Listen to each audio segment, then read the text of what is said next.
People say he's done something that goes beyond the pale. He will shake his head and give this answer without fail. A hoax, he says it's all a hoax. When at a press conference or with misspelled keystrokes, he says he tells no lies and that he never jokes. Confronting with the truth, he'll say it's all a hoax.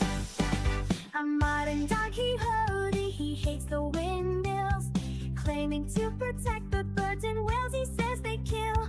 But don't believe that story, it's really just a shill. He just did not want to see them wild golfing on Scottish hills. A hoax, he said it's all a hoax. When at a press conference or with misspelled keystrokes, changing a storm path with black marker strokes. Confronted with the truth, to say it's all a hoax.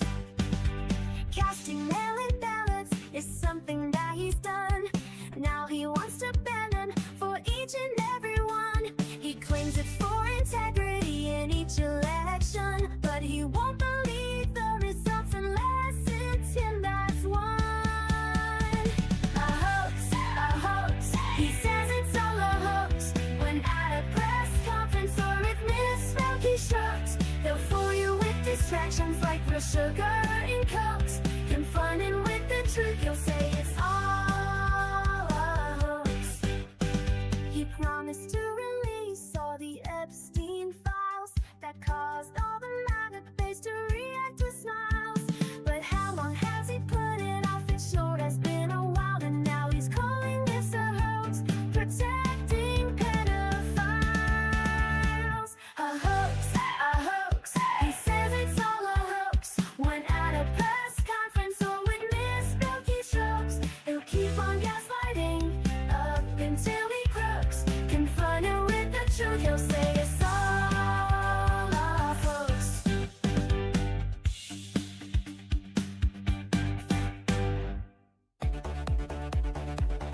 Trump piled debt, trillions tall. Promised Mexico would fund that wall. Praised dictators, said they're strong.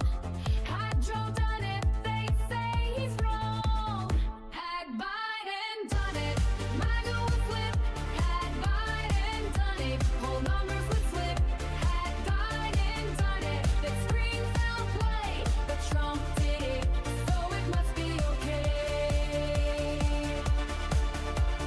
Goes through crises, storms and war. Called soldiers losers who died in war. Hired his kids to run DC. If it was Hunter, they'd scream treachery. Had Biden done it, MAGA would flip.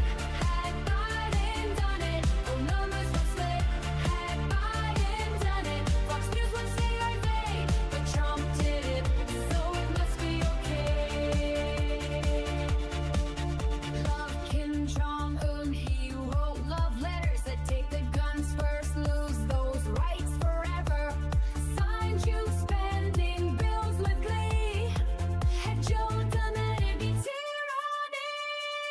Had Biden done it, MAGA would flip. Had Biden done it, whole numbers would flip. Had Biden done it, they child up today. But Trump did it, so it must be okay. Kept secret files, countless untold. Said Putin's word was good as gold. Invited the Taliban to come to U.S. soil. If Joe had done that, they'd all recoil. Had Biden done it, MAGA would flip.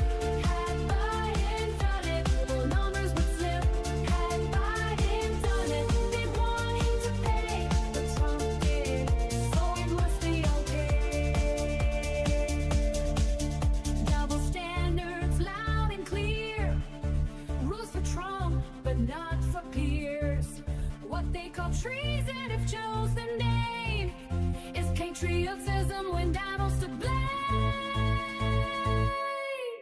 Had Biden done it, MAGA would flip. Had Biden done it, whole numbers would slip. Had Biden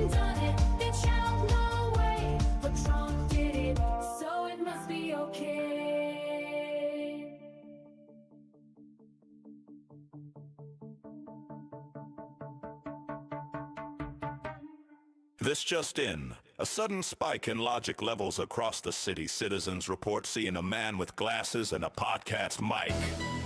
We go now live to Liberal Dan.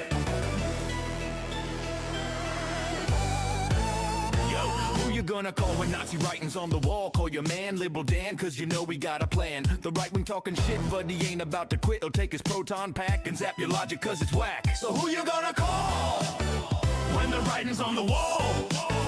Call your man Liberal Dan, and the rhetoric will fall. It's being reported that Liberal Dan is setting up what appears to be some sort of straw man containment field.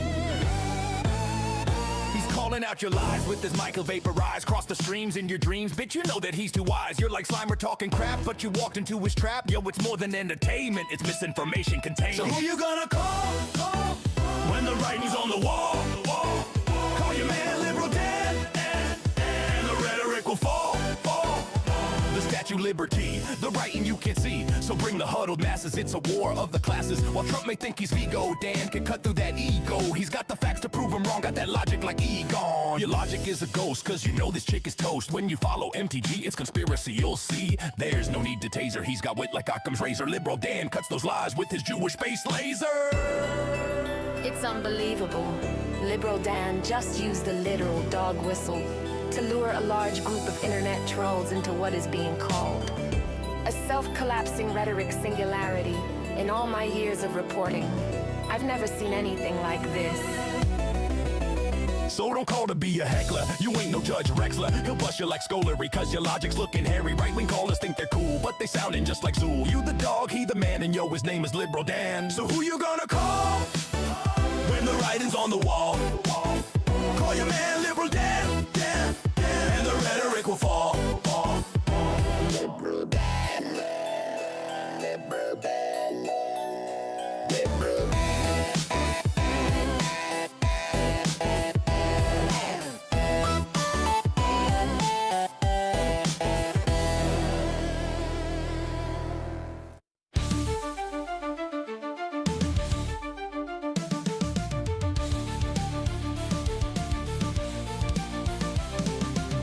Proclaimed king, a groper in chief, stealing our country, a crooked orange thief.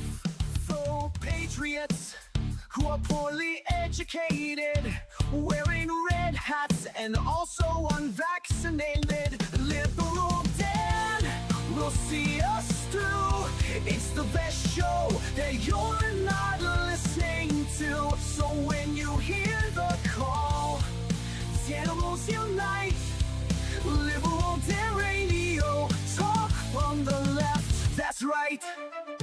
A failing media that's barely treading water. They're too inept to fight this new world order. Corporate pigs are at the trough, hear the squeals. The swine won't bite the hands that feeds them meals. But Liberal Dan will see us flow.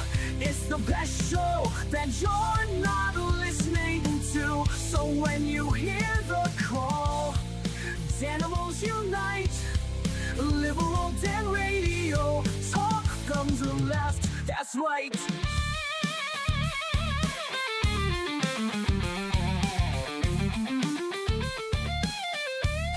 A leftist voice on air, exposing MAGA treason, breaking through their lies with facts, logic, and reason. Unmasking hypocrisy, the truth will be our guide. Call out their lies, justice is on our side. Cause Liberal Dan will see us through. It's the best show that you're not listening to. So when you hear the call, animals unite. Liberal Dan Radio, talk from the left, that's right. Liberal Dan Radio, talk from the left, that's right.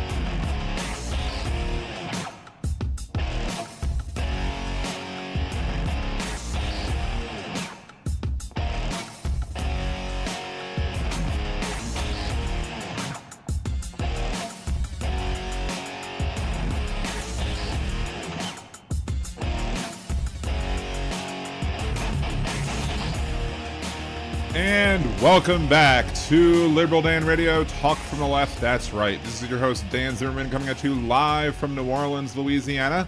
Don't know if we are going to have a phone call segment today. Probably, again, another shorter show, simply because of the fact that I have to be applying for new jobs, because who knows when my current job is going to go bye-bye. As we've talked about on the last show, I am currently not.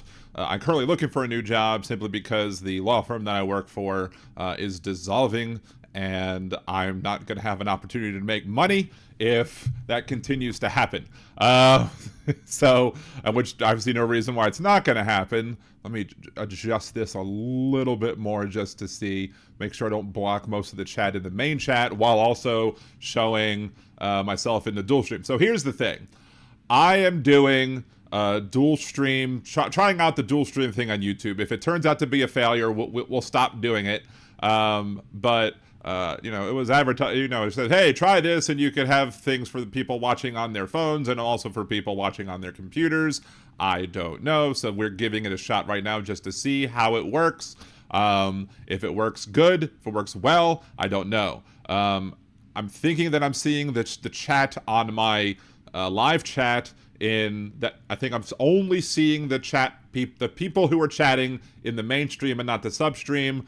If you're watching on the substream or the vertical stream and not the horizontal stream, put in chat, I'm watching in the horrible stream, just so we can verify whether or not we see it in the main chat, in the chat that I'm looking at, and or if we see it in the aggregator that Botrix is doing.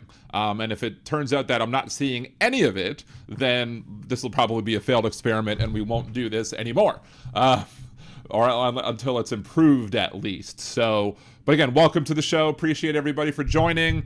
If you want to contribute and want to help out the show, help out the algorithm, because Al Gore needs more rhythm, just make sure to like the video, share the stream, like others, share other streams, share other videos, share other content, comment on other content, help the algorithm, because as the t-shirt says, Al Gore needs more rhythm. You can support the show by buying shirts from Liberal Dan Radio. You could buy the Al Gore Needs More Rhythm shirt. You could buy the FDT. You could also buy the Man of La MAGA shirt, because Donald Trump is obsessed with windmills and wants to take them all down, just like the Man of La Mancha, just like Don Quixote. Oddly enough, both start with the name Don, so there you go. Let's see. So far, nobody has said anything about them being in the live chat, or them being in the vertical chat. So, hey, 250 kilo ohm over in Twitch. Good to see you. I have made several of the most recent shows available to be viewed on demand. So if you've missed one, you can now go watch them. And I've now made it so that all of the shows should now be automatically available on demand. And you should also, since you are a subscriber on Twitch, 250 kilo ohm, or anybody else is a subscriber on Twitch, you should be able to rewind the live stream now as well, whereas that wasn't an option that was set before. So let me know if it works for you. Let me know if I need to change anything else. Shoot me off an email, liberaldanradio@gmail.com, if for some reason you're unable to see anything, and I will try and make it more available to you, because I do want to support everybody who watches the show on both platforms. So regardless of whether or not you contribute as a subscriber or a member, depending on the platform, but especially if you are a subscriber or a member, I do want to make sure that you're getting the most bang for your buck, the most liberal Dan for your money, the most Dan for your dollars. Is that what I should say? Get the most Dan for your dollars. Let's see. I was looking for the other stream, and now I just want to watch this moose attack I just scrolled past. Moosin'. Anyway, so again, shouts out to 250 kilo ohm over on Twitch. Shouts out to Teresa, Jeff from just north of Uranus, Steve from across the pond. If it's no Scottish, it's crap. Who else is here? Jolie, one half of the best mod squad on the planet. Josh is here. Let's see, who else am I missing? I think I've gotten everybody so far. We got 11 viewers and 12 likes. I wonder if I'm the 12th viewer, so therefore it's not liked yet. So thank you everybody for liking the stream as you are here. Jeff says, just got some cookies and cream fudge today at Uranus. Isn't it best when you can get some cookies and cream from Uranus? I mean, come on. What's better than getting cookies and cream from Uranus? I'm already not liking, at least you're missing some of the chat over here on the horizontal one because my head is getting in the way for some of the longer chats, but I don't want to make the chat smaller, so therefore it's harder for you to see what people are saying, but I'm now blocking some of it as well. So again, I'm already not liking what I had to do in order to make myself visible on the vertical stream. So anyway, as old Donnie Boy says, it is what it is. Thank you so much. Jolie, what are baby turtles called? Cubs? Even if they're not called turtlets, I think they should be called turtlets. And I'm sticking to that. I like turtles. I like turtles too. Anyway, so maybe Jolie can answer that in the chat to actually give us the correct answer as to what baby turtles are referred to. But again, I'm going with turtlets, and if they're not turtlets, I'm still going to call them turtlets now because I think that's the best word for them. Because I have the best words. Nobody has better words. Big Hook goes appetizers. Well played. That is even better answer than turtlets. So thank you. And now I'm not saying turdlets because that's like the manga folks are the turdlets. So anyway, thank you for the laugh. I absolutely needed the laugh. Josh C goes hatchlings. That also makes sense. Jolie also says hatchling. But I do like turtlets. Again, I like turtlets better.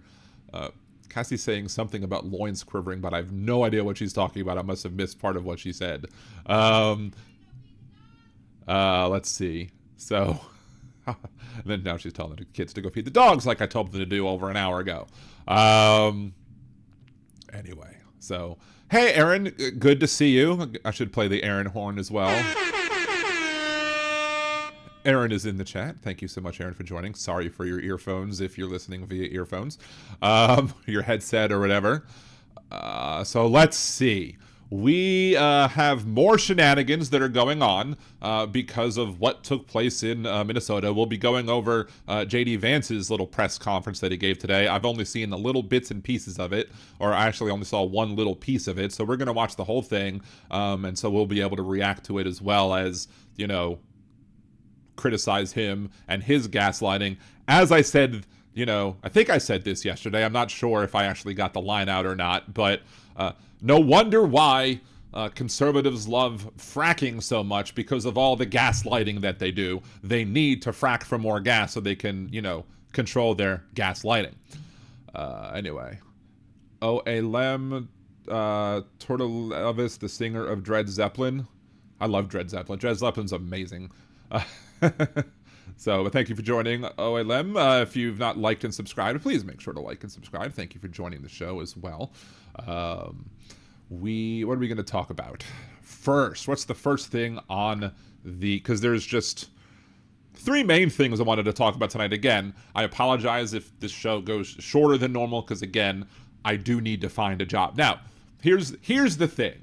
Here is one thing that I will say that I did talk to Cassie about earlier today as well, and I was like, you know, had an idea where, you know, even if I do plan on ending a show early, I will stay on the chat as long as, I will stay on the live stream as long as there is a counting down super chat. Here's what I mean. If you want to see more Liberal Dan as I'm about to get off the air, you want me to talk about more things, give a super chat and give me a topic, and I will talk about that topic for as long as the super chat lasts. Fair? So if you want me to, you know, talk about a long issue and want a super chat $99, I will talk until the $99.99 super chat goes away. If you want me to talk about a topic that's about, you know, and want me to spend a few minutes talking on a topic, a $2 super chat, a $5 super chat, whatever it is that you do. Not necessarily, maybe I'll do it for gifted subscriptions as well. Maybe I'll do it for that as well. However, Teresa also comes back. Baby turtles are called hatchlings. Look it up. But anyway, I do want to, basically say that, if y'all are going to pay me to stay on the line, I will stay on the air longer. This is not to mean that I won't have 3-hour shows without doing that. But just for today, as an example, if I plan to do an hour show and then you give me a super chat, I may very well continue on with the show for as long as the super chat keeps counting down. So, I mean, if you want a super chat at the beginning of the show, I'm not going to be angry at that either. It's just, it's not going to keep me on longer. But I do appreciate everybody who supports the show. And again, if you can't support the show financially, it's totally acceptable, totally okay. In this economy, I'm, surprised when anybody and thankful when anybody helps me out with my monetary contribution to the show. But the best thing to do to help the algorithm, because algorithm needs more rhythm, is to like, share, comment, etc. Interact with other users as well. And even if you don't want to interact with the conservatives that are posting on the videos, because I am getting more people posting on the videos these days, because more people are seeing the videos. And because of that, just interact with the other liberal animals. Just add to the algorithm. Because again, Al Gore needs much more rhythm than he already has. So let's go ahead and talk about Portland first. We're gonna discuss Portland. Here's the report from the Portland government website, from the Portland police website. 2 shot and injured by federal agents in Hazelwood neighborhood. Published at 3:30 p.m. this afternoon. I'm assuming that's 3:30 p.m. Unless this is adjusting for time zone. Either the shootings happened at 1:30 p.m. or published at 1:30 p.m. or this actually was posted at 5:30 my time. 2 people are in the hospital following a shooting following federal agents on Thursday. Oh, there you go. January 8th, 206 at 2:18 p.m. So they're obviously using local time for everything. Portland police officers responded to the 10,200 block of Southeast Main Street on a report of a shooting. Officers confirmed that federal agents had been involved in a shooting. Portland police were not involved in the incident. At 2:24 p.m., 6 minutes later, officers received information that a man who had been shot was calling and requesting help in the area of Northeast 146th Avenue and East Burnside. Officers responded and found a male and female with apparent gunshot wounds. Officers applied a tourniquet and summoned emergency medical personnel. The patients were transported to the hospital. Their conditions are unknown. Officers have determined that 2 people were injured in the shooting involving federal agents. PPB officers have secured both scenes pending an investigation. East Burnside Street is closed westbound between North 145, blah, blah, blah. We are still in the early stages of the incident, said Chief Bob Day. We understand the heightened emotion and tension that many are feeling, but I'm asked the community to remain calm as we work to learn more. Good luck with that, and we'll go as to why I'm saying good luck with that in a little bit when we discuss more on the Minneapolis shooting, because it seems pretty apparent that the FBI does not want local law enforcement investigating the crimes that are being committed by their officers. Again, as a reminder to the community, PPB does not engage in immigration enforcement as outlined in PPB Directive 810.10, but is still responsible for maintaining public safety and enforcing state laws. Chief Day's letter to the community and FAQ regarding immigration can be found at the link that was in that article. So there's that, and there's some more information from here, but we're gonna let's see. Again, U.S. and Customs and Border Patrol agent shot and wounded 2 people in Portland on Thursday afternoon, according to U.S. Department of Homeland Security, which said the shooting was in self-defense. In a post on X, here we go. We're going to go to the post on X first, I guess. We'll just go to the gaslighting. And again, as I said, this administration and Republicans clearly support fracking, and the reason why they support fracking is, again, because you need all that gas to be able to support the gaslighting that they're doing of us. So here you go. Let me move this back over here as well, so it's not lost in the so my face is not lost in the discussion of this. Homeland Security says at 2:19 Pacific Standard Time, U.S. Border Patrol agents were conducting a targeted vehicle stop in Portland, Oregon. The passenger of the vehicle and target is a Venezuelan illegal alien affiliated with the transnational Tren de Aragua prostitution ring and involved in a recent shooting in Portland. The vehicle driver is believed to be a member of the vicious Venezuelan gang Tren de Agua. Why didn't they just say both people are involved in Tren de Agua? Did they just want to say Tren de Agua twice? or Aragua twice. When agents identified themselves as the vehicle occupants, the driver weaponized his vehicle and attempted to run over law enforcement agents. Fearing for his life and safety, an agent fired a defensive shot. The driver drove off with the passenger, fleeing the scene. The situation is evolving, and more information is forthcoming. And you know what I say to that? Bullshit. I do not believe you for 1 second. And here's why. Just to tell any conservatives who might be watching this video later, these conservatives don't seem to understand the moral of the story of the boy who cried wolf. Because the boy who cried wolf, he says, wolf, there's a wolf in town, there's a wolf in town. And everybody runs in to try and help the town because town, but no wolf's in town. Lather, rinse, repeat. Keep doing it over and over and over again. Eventually, there comes a wolf. Did I just lose my stream? I don't know. It seems like I just lost the stream. Oh, now we're back. Okay. We are back now. So, anyway, I don't know what just happened with that. Anyway, let's start that from the beginning, shall we? Since who knows if Opus is going to be able to handle that little brief interruption of what happened with the stream. At least on Twitch or YouTube. Maybe I'll just use the Twitch stream because I don't think that went down. But maybe it did. I don't know. 250 kilo says internet issues. So there you go. So let's start that whole thing over again. Sorry for having to hear it twice, but we're going to make it easier for, again, the AI to be able to create clips of this more easily. The conservatives don't understand the boy who cried wolf. Again, the moral of the story for people with brain cells that understand what morals actually are, is that boy cries wolf, people rush to town, there's no wolf. Boy does it again, boy does it again, boy does it again. Eventually, the boy cries wolf when there's an actual wolf in town, and nobody shows up, and the wolf, does his wolfly things.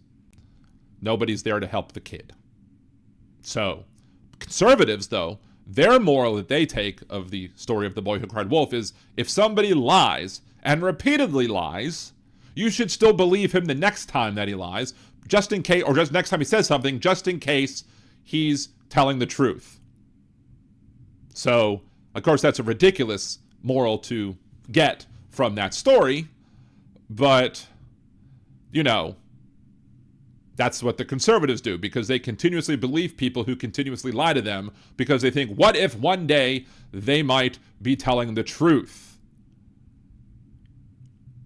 So this is why I don't believe the Department of Homeland Security when it comes to what they're saying here. They're saying that these two people were members of the gang, Tren de Aragua, that these people, and that the driver tried to weaponize the vehicle and attempted to run over law enforcement agents. Where have we heard that before? Oh, DHS claimed that in Minneapolis, that the woman who was killed was, and murdered, I should say, not just killed, but murdered.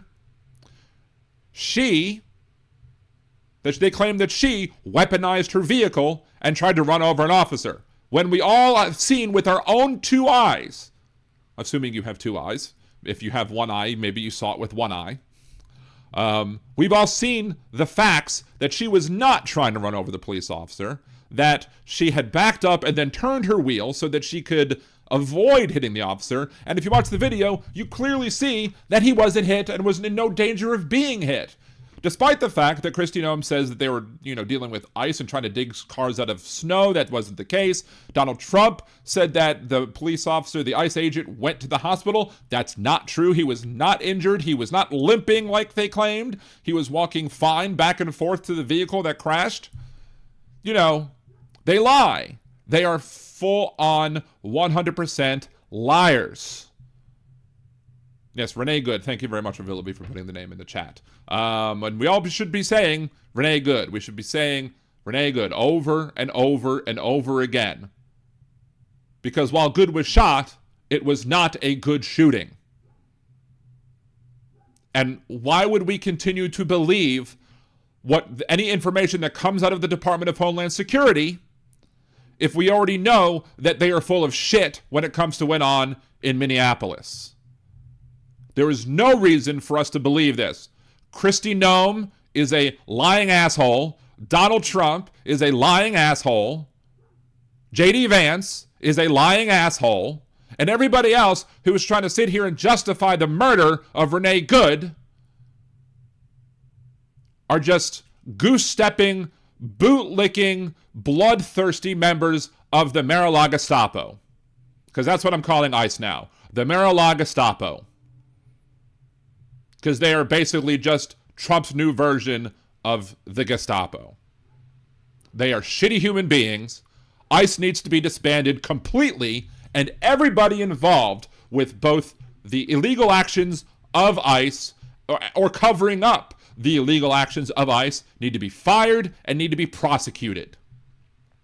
And that includes anybody who's trying to, spread misinformation out there, trying to say that Renee Good is somehow, was somehow responsible for her own death. And that includes the people who are now trying to suggest, and look, maybe in this case in Portland, maybe it really did happen. But again, the boy who cried wolf. Why the hell would I believe that two people tried to run over a border patrol officer in Portland when they're using the same damn lines that they used in their lies about Renee Good in Minneapolis? There's no reason to believe it. Of course, 1984, I've been citing it already since this happened and well before as well. That basically, or paraphrasing it, that MAGA would tell you to not believe what your eyes see and what your ears hear. They will just completely just say the same wrong things over and over again because they believe that enough people will simply believe it just because the Trump administration said it. And they won't pay any attention to what's going on with the actual facts. They're going to sit here and gaslight us until enough people believe and enable them to continue doing their fascist bullshit. We are, again, I've been saying for a long time that we're in 1930s Germany. We are in 1930s Germany. Hey, Hal Sparks is rating with a party of 67. 6-7, huh? Thank you so much for rating the channel on over on Twitch. Appreciate all of you. We have just basically been talking about the Portland shootings and comparing the wording of DHS and the Portland shootings with the wording of DHS with the Minneapolis shooting, just to see that these people in Homeland Security, Kristi Noem, Donald Trump, all the people that support them, are just going to repeat and regurgitate the same bullshit and to get you to believe things that you are not seeing with your eyes. They're going to get you to believe the Nazi things that you're seeing with your eyes as being other than what they're doing. So, hey, H2O Gods. Hey, Sarah. Hey, I miss somebody else. No, that's all the people that have chatted so far. But again, thank you all for joining. 250 kilograms. Some horrible people or bots saying she should have been home with her babies. They should be home with whatever. Like, again, it's victim blaming because that's what conservatives do. They always victim blame. They will tell you that it is their fault that, she shouldn't have resisted. Non-resistance is not a justification for use of deadly force. Period. End of story. And anybody who suggests, but they've been saying that since George Floyd, even though George Floyd wasn't resisting, he was being knelt on with his knee, with the officer's knee, with Chauvin's knee, and plenty of other people who were so supposedly resisting as an excuse for shooting. Again, and we've discussed this on the show yesterday, but for the benefits of the sparklers who have just come in, we will talk about this yet again. There have been many cases like the where the police officers, you see them on video yelling, "Stop resisting," yelling, "Stop reaching for my weapon."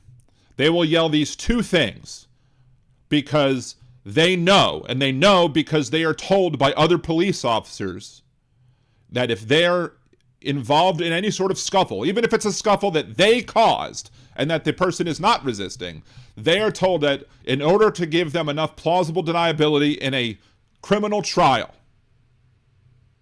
that if they shout those things and they're on video, that the juries might have enough doubt in their minds that to make it reasonable doubt or beyond reasonable doubt, and as such have to acquit because there's enough doubt because the officer manufactured that doubt. There was a case again in New Jersey of a guy who was trying to be arrested and detained by an officer. The officer is in like the front seat of this person's car. And he's yelling, "Stop grabbing my weapon. Stop reaching for my weapon. Stop reaching for my weapon." And the only thing that saved this guy from having to serve a prison term was when another police officer pulled his car up right in front of the other one, so the dash cam was looking directly through the windshield. And what did they see? Nobody reaching for the officer's weapon. The individual was absolutely not doing that. And so the charges were dropped. But I've had police officers, so, just another caller to the show back when I used to do the show on Blog Talk Radio, back when that was still a thing. I've had police officers locally confirm to me that there are veteran officers who will train the rookie officers that if you're involved in such a scuffle, in such a situation, to always scream out, "Stop resisting," and to always scream out, "Stop reaching for my weapon," even if they're not resisting, and even if they're not reaching for the weapon, again, to give them the ability to get acquitted in a criminal trial, if it happens to go to a criminal trial, if they happen to, have a suit for wrongful detaining, if they happen to use deadly force when it wasn't supposed to happen, because they're hoping that the juries will hear the "stop reaching for my weapon" and think, "Oh, they were reaching for my weapon, so therefore they were reaching for the officer's weapon, and as such, we need to make sure that we acquit this person because I don't know if he was really reaching for the weapon or not. All I know is what the officer's saying, and I'm going to trust and believe the officer," right? No. We're not going to do that because, again, the law enforcement officers have shown themselves to be untrustworthy. They've shown themselves to be liars when it comes to this sort of thing. And if you have a system that's so corrupt that you have older officers training younger officers to shout falsehoods to justify murder, and you wonder why people say all cops are bastards, screw that. And they're doing this gaslighting again, and that's just another form of their law enforcement gaslighting. And they're doing it again with the Homeland Security tweet that came out as it pertained to the Portland shootings by saying that the agents identified themselves to vehicle occupants and the driver weaponized the vehicle and attempted to run over the law enforcement agents. They said that, but that's the same bullshit line that they used in Minneapolis for Renee Good. And they're going to keep using the line. Somebody else is going to get shot in the next couple of days, I'm sure, or next week or so, and we're going to hear the same line again. Because this administration likes to repeat lies over and over and over again. Jolie, Dan doing Big Hook, doing MAGA. In reality, I've been doing that kind of mocking of MAGA as well, making it more like a goofy, like, "Yeah, I'm not doing it, gorsh," or whatever. Like, I've been doing that since before Big Hook started calling. But yeah, we have me and Big Hook are kind of eye to eye on that type of thing. We like mocking the idiots like that. So anyway, before I forget about this, as a side note, because, Donald Trump, but speaking about Donald Trump repeating the same lie over and over again, it's just like the lie of national security, where Donald Trump says we need to eliminate the wind farms because of national security. There's no need to eliminate wind farms for national security. We went over why on yesterday's show. There's no need. There's no national security risk by us not having Greenland. But they're going to keep saying that we need Greenland for national security. And then I was like, yesterday I was like, look, I even think that Donald Trump said that we need tariffs for national security, but I wasn't quite sure if he said that. I wasn't quite sure if I was making that up. Well, guess what? I wasn't. Because there was an article that came out today repeating Donald Trump's lies that the tariffs are also for national security.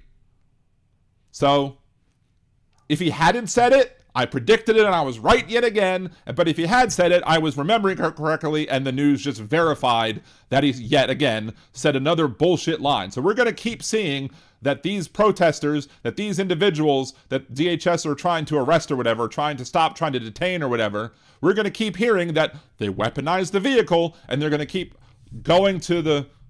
just beating that dead horse. And the MAGA folks won't care. Because they don't care how unreliable the information is coming from that, because they just believe them without any doubts whatsoever. Exactly. It's 1984 with incompetence running Big Brother. Exactly. H2O gods. Dan has been doing his MAGA commercials on his radio station for a while. Giggles. We had 12 bases in Greenland at one time. If we want access to protect the Arctic shipping lanes, we can get it. We don't need to steal a country to get it. Exactly. We don't need to steal a country. We don't have to buy a country. We don't have to invade a country. We don't have to force a country to do something that they don't want to do. Because the MAGA folks are going to sit here and say and cite some study that says 85% of Greenland wants to be independent from Denmark. And that may very well be true. But other studies say that only 6% of Greenland wants to join America, whereas 85% of Greenland, 80 to 85% of Greenland, does not want to join America either. They do not want to be part of the United States. And why would you when you have the gaslighter in chief and all of his bloodthirsty, boot-licking Mar-a-Lago Stapo folks? I'm going to say it right the first time. Exactly. Doesn't mean they want us coming around. And who would? Who would want us coming around when we've made such piss-poor decisions like electing Donald Trump a second goddamn time? Yeah, according to this article from a Portland thing, let's just go over some of the facts. Again, U.S. Custom and Border Patrol agent shot and wounded 2 people in Portland on Thursday afternoon, according to the Department of Homeland Security, which said the shooting was in self-defense. Which, of course, again, I haven't seen what happened in that. Let's see if this potentially has anything on it. Let's flip this over here to the alternate. My podcast. I don't. We got an ad for Opus Clip. Short clips of my podcast. So I am following.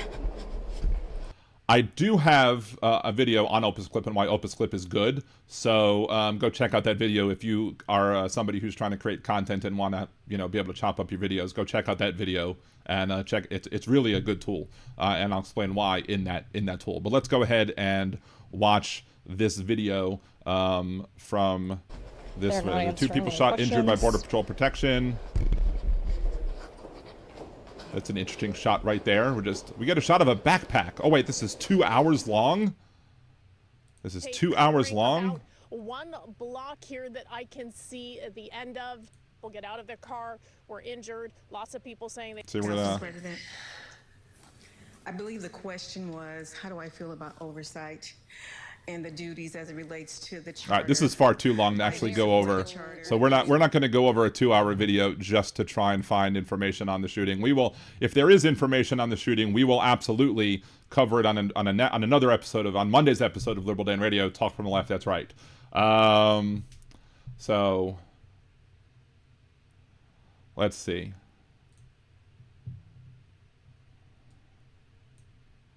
All right, let's get rid of that. Let's get rid of that. Anyway, cops are professional liars and operate from a script of lies, and they try and create a narrative where you're guilty of crimes whereupon they financially punish you or escalate the excessive force. Pretty much. H2O Gods says, I don't blame the world for not trusting us. Even if we impeached him, we elected him in the first place. How could other countries trust us not to F up this bad again? There's no reason why they should. You're absolutely right. As Mona Lisa Vito would say in My Cousin Vinny, you are dead on balls accurate. But again, just as a reminder to all the people who are streaming or rating from House Chat, again, welcome to the show. This show might be a shorter version than what I normally do, simply because of the fact that my employer is dissolving, and at some point in the next weeks or months, I'm going to have to find a new job. So I need to, do things like send out resumes and all that other fun stuff. So this show might be a shorter show than what we normally have. But as good old Donald Trump says, It is what it is. Thank you, Donald. Let's see. So let's go back to Minnesota. Minnesota officials say they can't access evidence after fatal ICE shooting, and FBI won't work jointly on investigation. This is why I said in the intro clip here, where if you look at Trump admin continues gaslighting, FBI obstructs justice on Renee Nicole Good. Minnesota's investigations agency said Thursday that the U.S. Attorney's Office has prevented it from taking part in the investigation into an immigration and customs enforcement officer's fatal shooting of Minneapolis woman Renee Good, 37-year-old mother of 3. The investigation would now be led solely by the FBI, and the BCA would no longer have access to case materials, scene evidence, or investigative interviews necessary to complete a thorough and independent investigation, Minnesota Bureau of Criminal Apprehension Superintendent Drew Evans said in a statement. It had been decided that the Bureau of Criminal Apprehension would investigate Good's shooting death along with the FBI, but that later was changed by the U.S. Attorney's Office, according to Evans. The The BCA has reluctantly withdrawn from the investigation. Why? Why are you reluctantly withdrawing? Bring them to court. Force them to give you access because you have a job to do. This was a crime that took place in your jurisdiction. You should have the ability to investigate the illegal shooting, the murder of Renee Good. Because we're going to get into why in a second, because we're going to go over what J.D. Vance said. The announcement came as protesters and law enforcement clashed Thursday outside of Minneapolis in immigration court, with the governor urging restraint at schools canceling classes as a precaution. Asked about the development, Homeland Security Kristi Noem said Thursday that Minnesota authorities didn't have any jurisdiction of the investigation. Well, Kristi Noem says a lot of things, and a lot of them are full of shit. So why would we believe that too? Governor objects to feds freezing state out of investigation. Tim Walz criticized the Trump administration Thursday for freezing Minnesota out of the investigation.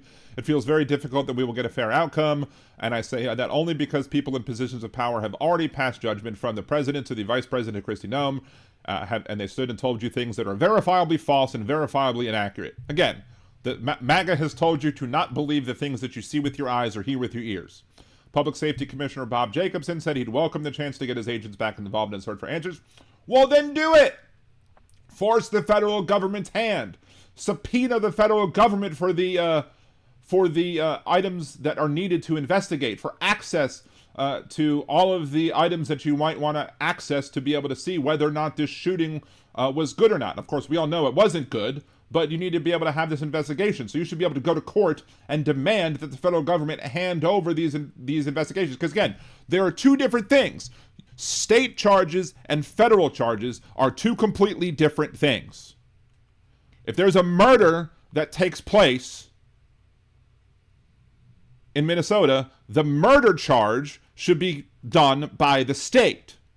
And then if it's found that the officer violated the civil rights of Renee Good, which he did, that's where the federal government can come in with separate charges, just like they did with Derek Chauvin. The state charged him with his crimes, and he was convicted of his crimes, and then the federal government came in and brought their charges for violating George Floyd's civil rights. It's two different sets of crimes. And to block a state from being able to investigate a murder that took place within that state is obstruction of justice. There is no other way that this can be said that it is anything other than obstruction of justice. You are preventing them from doing their job. And their job is to bring justice. They are literally obstructing justice. Everything that conservatives do, every MAGA accusation is a confession, basically. Jacobson says, for us to be able to do that, i.e. to be able to investigate the crimes, it would be extremely difficult, not impossible, without cooperation from their government. You don't need to have them cooperate. You need to bring a lawsuit to force them to turn over evidence so that you can, get justice that you're supposed to be getting for Renee Good and others. Don't just cave because this administration told you you're not going to get this information. Then you're not going to get access to everything that's going on, everything that you need in this case to be able to bring a guilty verdict. Hennepin County Attorney Mary Moriarty said her office is exploring all options to ensure state-level investigation can continue, and they're speaking to our local partners on paths forward. Good. You should continue to do that, because no judge worth his salt. Now, granted, there are tons of judges that are not worth their salt. For example, the idiot down in Florida. But any judge who is worth their salt should be able to understand that the federal government cannot stop the state government from investigating this crime.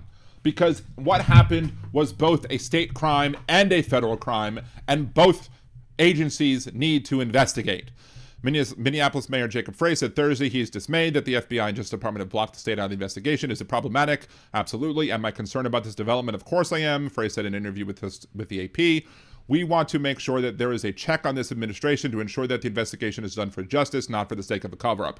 But that's all this is. This is a cover-up being done by this gaslighting administration.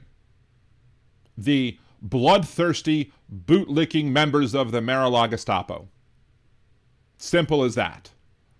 Big hook. They already know what the outcome of the investigation will be. It's playing nice to not have any more federal funding denied.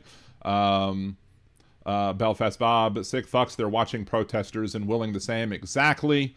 Hey, Nick, good to see you. Hey, Michael.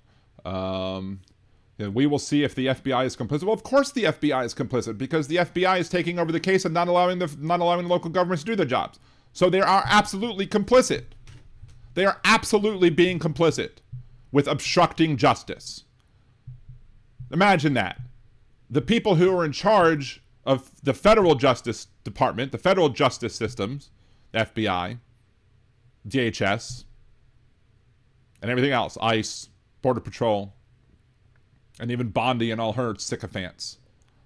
All of them are denying the state the ability to seek justice. And by doing so, they are literally obstructing justice. And I'll say that 17 million times, I'm sure, by the end of the year. So, Alyosha, no offense, I don't support and or vote MAGA and Trump. Well, I don't feel any offense. There you go. I can feel your passion, Dan. We are all feeling like to say your voice is important. Technically, the sheriff has jurisdiction. I mean, technically, the sheriff should have jurisdiction. Technically, what happened in Minneapolis was murder, too. Or murder as well. I don't know if there's murder 1 and murder 2, but it's murder as well. We should put it that way. It is an illegal homicide. Which, who knows, it could be brought down to manslaughter. But let's go ahead and let's listen or watch good old J.D. Vance, the couch fucker himself. Let's see what he has to say about this whole thing. This is not the right video I wanted to look at. This is the video I wanted to look at, because there's a shorter video and a longer video. This is the longer video. We'll see if the shorter video is contained in the longer video. It should be. Let's go ahead and flip this back over here as well. And we get a nice little shot of the gaslighter in chief, Caroline Leavitt. I don't know if she's the gaslighter in chief or she's just the person who's responsible for gaslighting for the president. But here you go. Here is good old Caroline Leavitt, I guess, bringing on the J.D. Vance. Thank you, Carolyn. Thank you. I don't know what that sound is. Everybody, and I want to echo some of what Carolyn said about what I want to echo some of the gaslighting that Carolyn said. We're doing to combat the rampant fraud that exists in our immigration system, thanks to failed politicians and thanks to people who... The rampant fraud in the immigration system. Not just the rampant fraud, I guess, that's going on, that they're claiming is going on within Minneapolis and Minnesota with daycare centers or whatever. Again, they want to put it on the Somali people, but in reality, the person who was the Feeding Our Families ringmaster was a white woman. She was not Somali. So remember that, of course. H2O gods. I know, unfortunately, as far as the world is concerned, we elected him. I know you don't vote MAGA as far as for accountability to the world goes. American public elected him, but I know you would never vote MAGA, Ellie. There you go. I'm sure she's wearing a cross around her neck. Well, you know, I guess that's her burden, huh? Allowed the American taxpayer to be taken advantage of for far too long. It sounds like they're about ready to start a song with like clapping behind them. It's bizarre. I think it does stop shortly. I think it's important to understand why this matters to the American people. I am a father of 3 young kids, a lot of people in my generation. What is that going on there? Is that normal? Okay. CNN installed this broken camera just to throw me off my game, but it's not. Yeah, of course it's CNN's fault. Of course it's the fault of CNN. It's not anybody else's fault. Not going to work. So here's the simple fact here. If you're a young parent struggling to afford childcare in the United States of America, there are programs that we have to make it easier for your kids to get in daycare, for your kids to get in preschool. And you've just cut off all of them across the country until people prove that they're not committing fraud. Instead of proving that the people committed fraud and then pulling the funds from those people at that time and then forcing them to pay back restitution for that fraudulent, activity that they've done. But no, the response from this administration is to throw the baby out with the bathwater. Literally. Those programs should go to American citizens, not be defrauded by Somali immigrants and others. Make it hard. Somali immigrants. Again, why is them being Somali important? And that's the thing that's just utterly frustrating me. As a Jewish person, as somebody who's Jewish, who knows the history of what happens when you blame a demographic group, specifically a demographic group that has no choice in who they are or where they came from or what their heritage is. The only reason you should bring up somebody's background, somebody's heritage, somebody's race, etc. in a discussion is if it's somehow relevant to the conversation. Like, let's say you're trying to catch a specific criminal, and that specific criminal has certain looks about that person, or somebody who's accused of being a criminal. Yes, you might want to include all of the aspects about how you can identify the person so you could catch the person. Right. But there's no reason to bring up these Somali folks as being Somali unless there's something about their Somali nature that inherently causes them to do this, which is full of shit. There's no reason why people who are Somali are going to magically be more corrupt than everybody else. It's just not going to happen. It's just not how it works. It's the same things that the Nazis did when they told everybody that the Jews were their problem. But they're trying to other the Somali folks in order to justify the horrific actions that they have taken and the horrific actions that they plan on taking. Because we already know that Stephen Miller wants to start not just deportation of people who are here legally, but they want to start the denaturalization process of people who've been naturalized, and as such, they're going to use this as an example. It's one of the reasons why people were pulled out of line from getting naturalized, because they were from those list of countries that magically create all the evil people in the world. It is absolutely bigoted, it is absolutely racist, it is absolutely xenophobic to sit here and tell people that that them being Somalian is anywhere relevant to the fraud. You look at the numbers. There's only been about like 100 people who have been shown to be guilty, and that's even overestimating, I think, the total number of people who have been convicted. And there's like 77,000 people of Somali descent in Minnesota itself. So that's less than like 1/10% of the individuals who are Somalian in Minnesota who are committing fraud. Everybody else, fine person. There's no reason to doubt all those other people. But because that small amount of people are being accused of fraudulent activities, and some of them have been convicted of fraudulent activities, you are now going to have the people in this country hating all of them for the crimes of a few. And to scapegoat an entire religion for what a few people might have done, that's bigotry. It's just like when we had people calling into the show or in the chat who were basically saying, oh, the Jews control the media. There might be people who are Jewish who are in charge of some studios. That may very well be true, but that doesn't mean their Jewishness is at all relevant to the conversation, despite the fact that anti-Semitic folks will want to say that it is. Let's continue. For you to get the access to the resources you need, but number two, I don't believe this administration at all, because they don't want to give you access to the resources that you need to take care of your kids. They want to cut access because they don't care about kids that are born. They only care about fetuses and embryos. Anybody else can go kick rocks as far as they're concerned. Let's continue. making it easier for people who shouldn't even be in this country to fleece the United States and our taxpayers to begin with. We have Imagine being able people who shouldn't be in this country. Makes it easier for people who, again, people who shouldn't be in this country. Not just people who are here, you know, in violation of our border policies, but people who are here who shouldn't be here in this country. Again, that is setting up the opportunity that is setting up them to be able to just deport everybody who is Somalian, regardless of whether or not they've been naturalized or not. Probably regardless if they're citizens or not. And OILM as an excuse to invade Somalia. Who knows? That could also happen as well. And if Lawrence O'Donnell says it's not going to happen, it's more than likely to happen, even more so. Dean Baker, 2 armies and a futon. interagency task force to make it possible to get to the heart of this fraud. We have Department of Agriculture resources that are focused on SNAP fraud so that people who need food benefits can get them, but they don't give a shit about people who need food benefits. Don't believe that. If they could cut food stamps, they would absolutely eliminate it. Whatsoever. They would totally end it. illegal aliens and other fraudsters don't. They don't have access to those funds, or they shouldn't, and they don't. And if they do, and they're doing it fraudulently, they get caught. Let's continue. We have over 1,500 subpoenas that the Department of Justice has issued to get to the heart of the fraud ring. We've done almost 100 indictments, mostly Somali immigrants, but also a few others. And of course, mostly Somalians, but a few others. Again, the ringleader of the feeding our families fraud was a white woman. who might have happened to have some Somali folks again. But again, why is there being Somali relevant to the story? It's not. Shut up.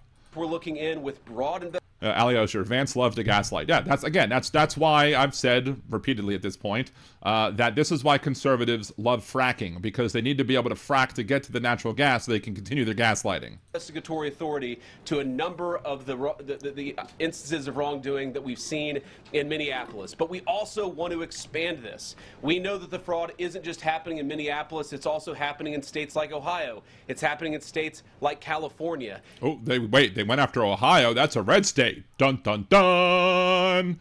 And so what we're doing in order to help coordinate this remarkable interagency effort from the Trump administration, but also to make sure... Yeah, I'm sure it's remarkable. It's probably remarkable in how dumb-headed they are. ...that we prosecute the Baghdad... OLM, he has subpoenas in the sofa. I was thinking about making a similar joke, but I wasn't quite sure how to pull it off. Oh, my.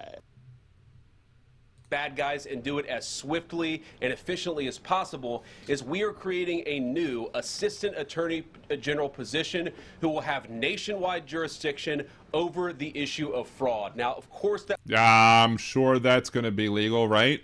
That person's efforts will start and focus primarily in Minnesota, but it is going to be a nationwide effort because, unfortunately, nationwide is on your side. Wait, that's not what he was saying. The American people have been defrauded in a very nationwide way. What does that even mean? The American people have been defrauded in a nation. What percentage of the fraud is happening as opposed to the people who are legitimately getting these funds to be able to take care of these kids? And again, it was all based on a report where somebody was fed some data on Somali daycares in particular because they wanted to create this narrative. And then he went ahead and, like, you know, he questioned why a daycare wasn't open. The daycare, I think, didn't open until like 3 or 4 p.m. In the afternoon because that daycare served people who worked night shifts. Like, if a daycare is servicing people who need to have their kids watched during the night or during the evening, then they're not going to be open during the day because those aren't the parents that they're serving. He questioned why the door was locked. I have an ex-girlfriend that worked in a daycare who they always locked the door.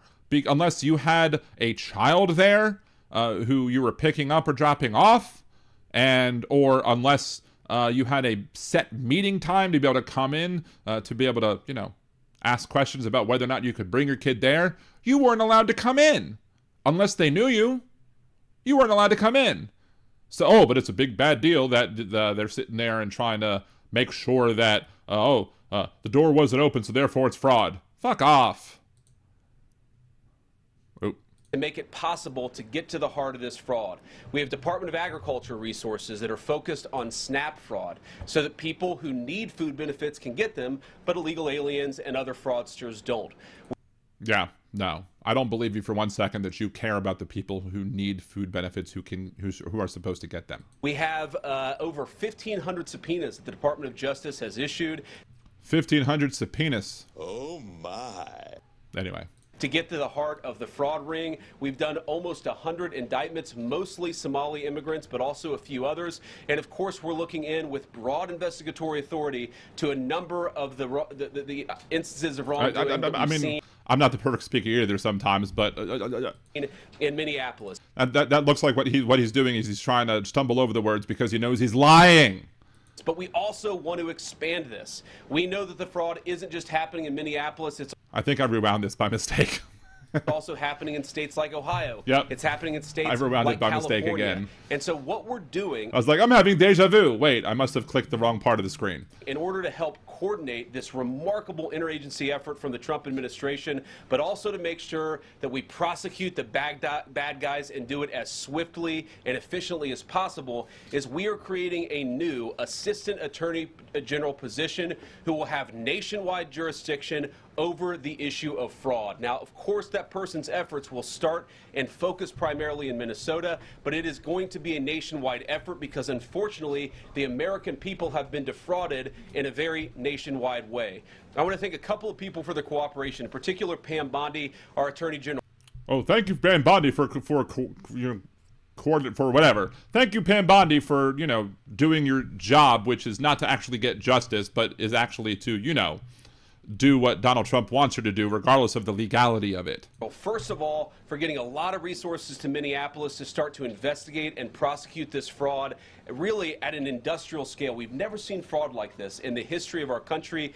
Pam has been... It's fraud like no one's ever seen. J.D. Vance went from Donald Trump is America's Hitler to basically following in his same goose-stepping bootsteps and basically saying, this is the biggest fraud we've ever... Nobody's seen bigger fraud, except for maybe what Donald Trump does. Let's continue. Doing a great job to get the resources there to uncover it. Heck of a job, Bondi. Right?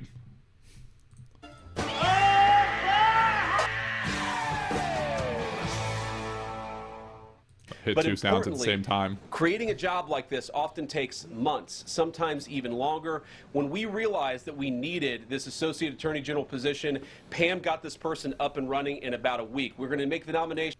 They weren't running before? They could only walk or jog? What? Hopefully in the next few days. We'll obviously let you guys know who that is when we... Did he say thank you to Trump yet, says Jeff. Jeff, I thought you weren't supposed to be funny. That made me laugh. Shame on you, Jeff. I thought you were supposed to not be humorous. Jolie, get on Jeff right now. Do it. I've talked to Senate Majority Leader John Thune, who has promised me swift confirmation for this official. But this is the person who is going to make sure that we stop defrauding the American people. Wait, Don O'Leary, did you see the Young Turks call Shirley a journalist? Of course they did, because they're the Young Turfs, and they're no longer on the left. They're just a bunch of Trump boot-licking sycophants, just like the rest of the right-wing media, because they realized that they were losing their clout with the people on the left, and as such have to say things that get the right wing going, oh, maybe there's somebody we should listen to. Here's one final thing I'll say about this. I've heard a lot of people say that we need a special counsel to investigate fraud in the United States of America. I actually agree, and that's what this position does. It has... We need a special counsel, not an assistant attorney general, but a special counsel. So then why not name a special counsel? All the benefits, all the resources, all the... Hey, Fancy, good to see you. The authority of a special counsel, but with two crucial differences. Number one, it will be run out of the White House under the supervision of me and the President of the United States. Because this administration wouldn't want to have a special counsel. Why? Because this administration is not going to want anybody who has independence. They don't want people acting independently. They want people who are going to goose step right behind the rest of the bloodthirsty bootlickers of the Mar-a-Lago Gestapo. And number two, it's actually constitutionally legitimate. As you guys may know, the special counsel statute has some major constitutional questions. When we get the... So we're going to get around it by not having one and making up some other position that could very well have the same constitutional issues, right? Bad guys, we want to make sure we get them permanently and they don't have some legal technicality they can get out of, which is why we set it up as an associate attorney general. Sure. That's exactly... No, the reason that you're doing this has nothing to do with... If you cared about the Constitution, if this administration cared about the Constitution, they would be guaranteeing that everybody detained for deportation would get their due process rights. They would be making sure that people had ample time to file writs of habeas corpus like the Supreme Court required in a 9-0 ruling, again, including the most conservative shills like Alito and Thomas. All of them said everybody gets due process in this country because they're people, and that's what the Constitution requires, yet this administration has done nothing... absolutely nothing to follow that ruling or other rulings. They don't care about the Constitution. They will illegally invade countries. They will seize oil, not get the approval of Congress for military actions. They will do nothing of the sort because they don't care, because they know that the Supreme Court is usually in their back pocket, and they know that even if they are found, in contempt of court, who's going to punish them? Because the people who controls the U.S. Marshals is Pam Bondi. And Bondi already said that she will not allow anybody to come arrest members of this administration who are found in contempt of court. She said that in one of those little circle jerk meetings, press conference meetings or whatever, or cabinet meetings that they have in front of everybody. And it is a circle jerk. Don't get me wrong. Oh, my. Thank you, George. I'll take some questions, but I want to make just one final observation here. When I was actually walking out here, somebody... Let's see. The rec says, the rec says, if you smell what the rec is cooking. Sorry. They say special counsel has questions because Jack Smith indicted DJT. Exactly. Sent me a photo of a CNN headline about what happened in Minneapolis. And this is... Let's change topics now to what's going on. A photo of a headline. This is the headline. I'm just going to read it. Outrage after ICE officer kills U.S. citizen in Minneapolis. Well, that is a true statement. There is outrage because an ICE agent killed a U.S. citizen. What's wrong with that headline? It is an accurate headline. And I've been critical of, the people on the left side of the media as well for not being accurate. We talked about that the other day. How one of the problems I have with a lot of the people in the media is that they go overboard and embellish and then cause the right wing to be able to avoid having to actually deal with the consequences of their actions because they're instead able to pivot and say, nope, you just lied when people say things that are not true. This is a true statement. That is a true and accurate reporting of what's going on post the murder of Renee Good. Smart founders know something most people put it, and that is the way that many people in the corporate media have put this attack over the last 24 hours. And in the truthful way? They attack very, very intentionally because this was an attack on federal law enforcement. No, it wasn't. This was an attack on law and order. No, it wasn't. Was an attack. Well, no, I'm sorry. It was an attack on law and order. Because the attack on law and order was both from when the law enforcement officer made an illegal shooting. This was not a good shoot. They violated Renee Good's civil rights. They murdered her. They did not allow first aid to be rendered. They prevented first aid from being rendered to Renee Good. And now they're obstructing justice in preventing local law enforcement from investigating the crimes that they are empowered to investigate via the Constitution, via the 10th Amendment. But they don't care about the Constitution. They don't care about the 10th Amendment. On the American people. The way that the media, by and large, has reported this story has been an absolute disgrace, and it puts our law enforcement officers at risk every single day. No, what puts the law enforcement officers at risk every single day is when the law enforcement officers do things that are illegal. When they murder people. When they gaslight us. When the head of when the head of the Department of Homeland Security says that they were trying to push vehicles out of snowbanks when no such snowbanks existed. When the president of this country says that the person who murdered Renee Good was in the hospital when the person wasn't in the hospital. The person had no injuries that prevented them from walking back and forth to the crashed vehicle after he shot Renee Good. What that headline leaves out is the fact that very ICE officer nearly had his life ended. Wrong. Sorry. Again, you could see the reverse lights as she was backing up, and then you could see him on the left side of the vehicle as she's turning the vehicle that way to make sure that she doesn't hit the officer. And again, you can see in the pictures that he's clearly standing to the left of the vehicle. One more gaslighter in this administration. Should we be surprised? No, we shouldn't be surprised. Because he, again, went from Donald Trump is America's Hitler to Donald Trump is the greatest thing since sliced bread. Thank you, Jolie, for subscribing with Amazon Prime. Appreciate you. Let's continue. Dragged by a car 6 months ago, 33 stitches in his leg. So you think maybe he's a little bit sensitive about somebody ramming him with an automobile? What that headline leaves out is that woman was there to interfere with a legitimate law enforcement operation in the United States of America. What that headline leaves out is that bullshit. That woman is part of a broader left-wing network to attack, to dox, to assault, and to make it impossible for our ICE officers to do their job.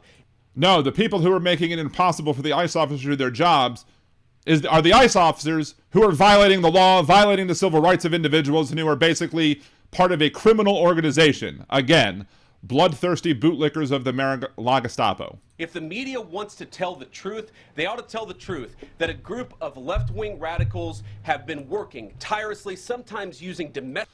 It's so radical that the left wing wants to have ICE not deport people who are here legally. It's so radical that the left wants people to actually, get due process. It's so radical that we want the administration to respect the Constitution and follow the goddamn law. If that makes me a radical leftist, I will wear that badge with honor, that I am a radical leftist. Thank you very much, J.D. Vance. I will proudly wrap myself in the banner of the radical left. If being a radical leftist means that I want people to get due process, I want people to not be murdered on the street, I want people who are here legally to not be detained by ICE, and I want people who, even if they're here in violation of our laws, that they should be, dealt with, they should be going after the bad hombres and the worst of the worst, as they promised they would go after. Anybody who believed that promise is a fool, because we already knew that he wasn't going to go after the worst of the worst after his actions in the first administration. Let's continue. Terror techniques to try to make it impossible for the President of the United States to do what the American people elected him to do. No, the American people did not elect him to do all of this shit. Now, they might say that they did. The MAGA folks are going to say that they elect, but the MAGA folks are not the majority. Most of this country disapproves what this administration is doing as it pertains. And again, that's another example of their gaslighting. They're going to say over and over again, the American people voted for this, so this is why we're going to do it. If the American people voted to reinstate slavery, would that be okay? Would that be a justification for Trump to start taking slaves and enslaving people? No, because the Constitution prohibits. If the American people voted for Donald Trump to end or reestablish prohibition, should the administration be able to reestablish prohibition? No. Why? Because the Constitution specifically prohibits prohibition. The majority of the American people cannot just simply say, I want this done, and have that be an excuse for it to be done. Because we have a Constitution that guarantees rights, enumerated rights and non-enumerated rights. We have a Constitution that's supposed to protect all people, not just citizens. So if the majority of the American people voted to, let's say the majority of the American people said, we voted and we wanted to have Medicare for all. Are they going to say, okay, well, let's allow Medicare for all to happen then? They would absolutely disagree with that. They would say, oh, it's unconstitutional. Because they don't give a shit about what the majority of the American people say. But they will lie and say that it's what the majority of the American people want just to try and get away with their criminal behavior. The majority does not make you right. Which is enforce our immigration laws. The president stands with ICE. I stand with ICE. Well, it's because you're all a bunch of frickin' Nazis. That's why you stand with Mar-a-Lago Gestapo. Stand with all of our law enforcement officers. And part of that is stand with all our law enforcement officers, huh? Where were you standing with the law enforcement officers when they were being attacked on January 6th? When were you standing with law enforcement officers when Donald Trump pardoned every single one of those motherfuckers who attacked the police officers who were defending the Capitol? Where were you on supporting police officers then, you ignorant piece of shit? You were nowhere to be found. You don't care about police officers. The only time you care about police officers is when they're doing what you want them to do. If they do something that is their job and you don't like it, you are going to justify them being attacked, justify them dying, justify them, the actions of lawless criminals who are acting on behalf of the president at the time. The ketchup thrower in chief. You don't give a shit about law enforcement, just like you don't give a shit about the military, because if you gave a shit about the military, you would stand up to Pete Hegseth and tell him that he can't take a veteran and reduce his rank and reduce his pension simply because he stated a truth that you don't like, just because he stated a truth that you're uncomfortable with. You only like people, you only support people that are going to support your Nazi ways. And this is how the Nazi Party was able to seize power, because enough people sat by and did nothing while they consolidated power and gaslit the rest of the population and made them believe that what they were saying was the truth. And what's even worse is this guy even called Trump America's Hitler. We've said that before. We'll say it again. He called Trump America's Hitler. He knew. He knew, and he still doesn't care. Because he cares more about his own power than anything else. It's mind-numbingly disgusting and sickening. Recognizing that you people in the media, not everybody in this room, but many people in this room have been lying about this attack. Yeah, you, Caroline Levitt, anybody there from OAN or Real America's Voice or Fox News. Those are the people who are lying about what happened in this attack. Kristi Noem lied about what happened in the attack. Donald Trump lied about what happened in the attack. You are lying about what happened in the attack. The media is looking at a simple video and multiple videos. The video that they claims justifies the shooting doesn't even justify the shooting, because it clearly shows that he wasn't hit. It clearly shows that he was able to get out of the way. But yet he still shot in violation of the law, in violation of the policies of federal law enforcement. Was trying to ram this guy with her car. With his car? Yeah, with his car, sure. No, she was not, and we've already explained why, and the video evidence shows you why, but yet you're going to continue to gaslight. Frack some more, gaslighter. He shot back. He defended himself. He's already been seriously wounded in law enforcement operations before. And who gives a shit about what happens in previous law enforcement efforts before? Why is that at all relevant? What somebody may or may not have done to this individual in the past has no bearing on whether or not this was a good shooting or not. And if he is that mentally disturbed that he can't get himself out of that previous incident that supposedly happened and not act in an illegal way, that he doesn't need to be wearing the badge. He should be sitting at a desk somewhere processing paperwork. Maybe you could have him sitting on a desk with the Epstein files and going through them. But if he is that mentally incapacitated that he can't handle dealing with a present-day situation because he's too worried about what happened in the past, he has no business being in the field whatsoever. And it is a dereliction of duty of him and his superior officers for allowing him to be in the field if that's how badly the previous incident supposedly made him feel. No reason for him to be in the field if that was the case. everybody who's been repeating the lie that this is some innocent woman who was out for a drive in Minneapolis when a law enforcement officer shot at her, you should be ashamed of yourselves. You should be ashamed of yourself for your gaslighting. She was waving people by. One vehicle passed by. She wasn't stopping anybody from traversing. Anybody who was a member of ICE could have easily driven around the vehicle and ignored her if that's what they wanted to do. But they didn't. They didn't like the fact that she was sitting there because she obviously disagrees with what ICE is doing. And I disagree with what ICE is doing too. And there are a lot of other people in this country, a majority of the people in this country, who also disagree with what ICE is doing. And then she got murdered over a lie that you are helping to help. You are aiding and abetting somebody who had committed an act of murder. That is called being an accessory after the fact. That is also a crime, right? Let's continue. Every single one of you. Questions? Yeah, 56 Nick Rich. 50,000 hiring bonus for these morons. Yeah, exactly. 250 Kelm. Don't be stupid, be a smarty. JD joined the Nazi party. Very good callback to the producers. Anyway.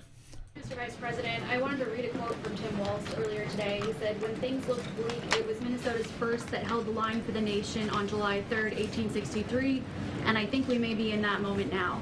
Can you comment on his rhetoric and Mayor Jacob Frey? Can you contact on his rhetoric? His rhetoric. I'm sure that's somebody from what? OAN? Or is that somebody, OANN? Or is that somebody from Real America's Voice? Is that Fox News? Who is that person speaking right now? And whether they want to see unrest in Minneapolis. Well, that's very tough rhetoric from a guy who just quit because his fraudulent activities have been uncovered. His fraudulent activities. Now it's his fraudulent activities. I mean, he's not Somali, so therefore it can't be his, right? Because you're trying to say it's Somali individuals that did it. No, I guess there was fraudulent activity that took place under his watch. You know, you didn't care about Donald Trump's fraudulent activities. You don't give a shit about that. You only want to manufacture claims about your political opponents because that's what you do. Look, Tim Walz is a joke. His entire administration has been a joke. Every conservative accusation is a confession. The idea that he's some sort of freedom fighter, he's not. He's a guy. Steve, come on, Dan. We know somehow that this is Biden's fault. Somehow, give me a minute. Yeah, that's what they would say. Of course, if this all happened under the Biden administration. Had Biden done it, MAGA would flip. Had Biden done it, whole numbers would flip. Had Biden done it, that screen fell play. But Trump did it, so it must be okay. Guy who has enabled fraud and maybe in fact has participated in fraud. That's what this new assistant attorney general position is going to find out. I don't care. No, it's not what this new assistant attorney general is going to find out. It's what the new assistant attorney general is going to manufacture. they're going to try and manufacture charges against Trump's political enemies and start locking up people and sending them off to the gulag. What Tim Walz says, I care about 56. He's sofa king weird. Yes, absolutely. 250 kilo. I miss thanks Obama. Yes, exactly. See, Ali Osher, fascists who think that the VP and president wants 600 medals and parades and salutes. Exactly. getting to the bottom of this fraud for the American people, and I care about How many times is he going to say, get to the bottom of the fraud? If he says fraud enough, is the fraud magically going to come true? Enforcing the nation's immigration laws. That's what we're going to stay focused on. Vice President, a related question here. I mean, Democrats have accused ICE of murder. They've said they're targeting Americans. They've told ICE to get the F out of Minnesota. This is going to stoke the fire against ICE agents, and you're talking about ICE agents right now and being concerned about them. What, if anything, is the administration going to do to make sure these folks are protected during these protests? But also, should DHS sort of revisit their procedures here? I mean, nobody wants to see an American killed. Answer to that second question should be yes.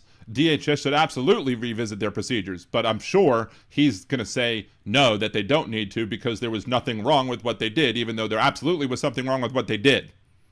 Are there changes that need to be made? Are there changes that need to be made? Yes, but he's going to say no. Make sure something like That's my bold prediction. this doesn't happen again. Look, first of all, of course, nobody wants an American citizen to be killed. This is liar. It's absolutely a tragedy, but it's a tragedy of the making of the far left. They have radicalized a very small segment of the population. Yeah, the very small segment of the population. That didn't look like a small segment of the population when they are all clogging the streets in protest of your agent murdering Renee Good. Taught them that ICE agents are engaging in wide-scale violation of people's rights. A wide-scale violation of people's rights. Blah, blah, blah. Officers are doing is deporting the millions of criminal aliens that were let in during the Biden administration. So Bullshit! This administration has deported over 100 Filipino cruise ship workers that had nothing to do with Biden, that were here working legally, and guess what? They got detained, deported, and then banned from the country for 10 years over nothing. Over nothing, because they weren't able to, they didn't prove any wrongdoing, yet they still detained, deported, and banned them after the Supreme Court ruled 9-0, even including Alito and Thomas, that everybody who was detained for deportation had to be given ample time, adequate time, or a reasonable amount of time to file a writ of habeas corpus. This administration took 500,000 people who came here legally under humanitarian parole and then rescinded the humanitarian parole. Why? Because he didn't like, I guess, the fact that Biden let them in here and made them here illegally despite them having done nothing wrong other than have humanitarian parole. And conservatives will be like, well, humanitarian parole could be revoked anytime. Fuck you, but that's not a reason. The conservatives are like, well, just come here legally and you'll be okay. No, bullshit. ICE fucking pulling people out of line to be naturalized. Those aren't criminals that were here during Biden. Those are people who are doing things the supposed right way that these conservatives keep saying that people should do and they'll be okay. But they're not okay because this administration doesn't give a shit about that. All they care about is their racism, their bigotry, and their xenophobia. Number one, we have to say, as a matter of leadership, and I would appreciate if the Democrats would join me on this, let's be honest about the fact that we have way too many illegal aliens in this country. Our ICE officers should be supported in doing their job. If the ICE people were actually going after the worst of the worst, the bad hombres, as Donald Trump said, we wouldn't be sitting here complaining. If they would have, went to go deport the murderer of Laken Riley, nobody would shed a tear. But that's not what they're doing. There's a freaking gay hairdresser that got deported to the concentration camp in El Salvador. Where is he? Is he okay? Is he alive? No. And just because somebody has tattoos, he's part of Tren de Agua or whatever it's called. Even though they're not. You're trying to actually marshal the far left lunatic fringe to engage in doxing, to try to make it impossible for them to enforce the law, and in some... You know what? I don't give a shit if a murderer gets doxxed. Fuck the murderer. Let him get doxxed. cases actually to engage in acts of domestic terrorism against our law enforcement officers. When you talk about different plans, different protocols, different policies, I forget exactly how you asked the question. Here's the simple fact. What we're going to do is make it easier for the American People's Administration to enforce the American people's law. And that you can start by actually following the law that the American people have. But you're not. You're not following the American people's law. You don't give a shit about the law. It's never been about legality. It's been about bigotry, plain and simple. that means that Democrats have to stop rallying the mob against legitimate law enforcement operations. Show me a legitimate law enforcement operation, and I won't advocate protesting it. But what happened the other day was not legitimate. It was murder. And that means that we are going to get tougher, and that's what this AAG position is about. We're going to get tougher at the people who are Oh, I'm J.D. Vance. I'm so tough. I'm a tough guy. My masculinity is couched in toughness. Sorry. Defrauding the United States by inciting violence against our law enforcement officers. That's one of the things that we're going to do. We've already started that work at the Department of Justice. Yeah, inciting violence. Somebody trying to drive away and not hit a law enforcement officer is somehow violence against law enforcement officers. Fuck off. But we're going to keep on doing it, and this new AAG position is going to kick that into high gear. I wonder which Nazi leader we can basically compare this new AAG to.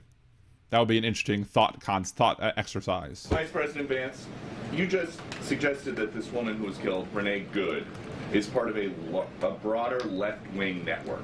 Who do you think is behind this broader George Soros left-wing network? Well, it's one of the things we're going to have to figure out. But here's that's even worse. I think I would have just been like, oh, there you go. It's their normal attack of George Soros. That's what we're going to have to figure out. Well, then don't say that they're part of a network if you don't know who the network is, you dumb shit. the way that I put it. When somebody Alyosha, couched in toughness? Yes, exactly. Couched in toughness. Thank you for getting it. Somebody throws a brick at an ICE agent, or somebody tries to run over an ICE agent. Nobody tried to run over an ICE agent. Shut up. Who paid for the brick? And who told protesters? Who paid for the brick? Oh, I don't know. They probably found it on the damn ground. Jeez, who paid for the brick? Please provide me the receipt of who paid for you to have this brick. What the fuck? Protesters to show up and engage in violent activity against our law enforcement officers. Violent activities. If these law enforcement officers can't handle a slow-moving vehicle heading away from them and think that that means they're trying to get hit, they're a bunch of pansy-ass bitches. You can quote me on that. You see, just with this most recent terrible incident in Minneapolis, you see friends of this woman's or other people who are eyewitnesses saying basically that she was there to engage in obstruction of a legitimate law enforcement operation. No, she was there to monitor what was going on, to make sure, to keep an eye, to keep cameras on ICE, to try and make sure that they don't do anything illegal, and then they murdered her for it. They murdered her for wanting to make sure that ICE was doing their job. And then they're trying to go after Congress people for trying to go into ICE facilities to be able to do their job, which is to, be a check on the power of the administration and to have oversight over the administration activities, to make sure that things are going on properly in these detention facilities. But they don't want oversight. This is the least transparent administration in the history of administrations. I would say it's even less transparent than Nixon. How did she get there? How did she... 250 kilo ohm. A can of soup is better than a brick, but you better make sure to be able to let us know, 250 kilo ohm, who exactly it was that, bought the can of soup. Because that's the key to understanding who's in charge and who's responsible for this vast network of left-wing radicals that we are. Again, I maybe I should make a Liberal Dan Radio shirt, left-wing radical.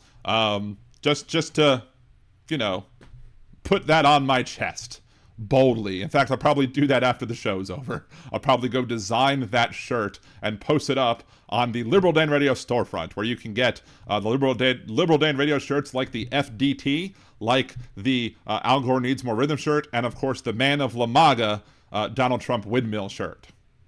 Let's continue. Learn about this. There's an entire network, and frankly, some of the media are participating in it, that is trying to incite violence against our law enforcement officers. It's ridiculous. The only reason that people might want to commit acts of violence against law enforcement is because law enforcement is committing acts of violence against the population. They are attacking the population. And when law enforcement attacks the population, it makes the population want to do what?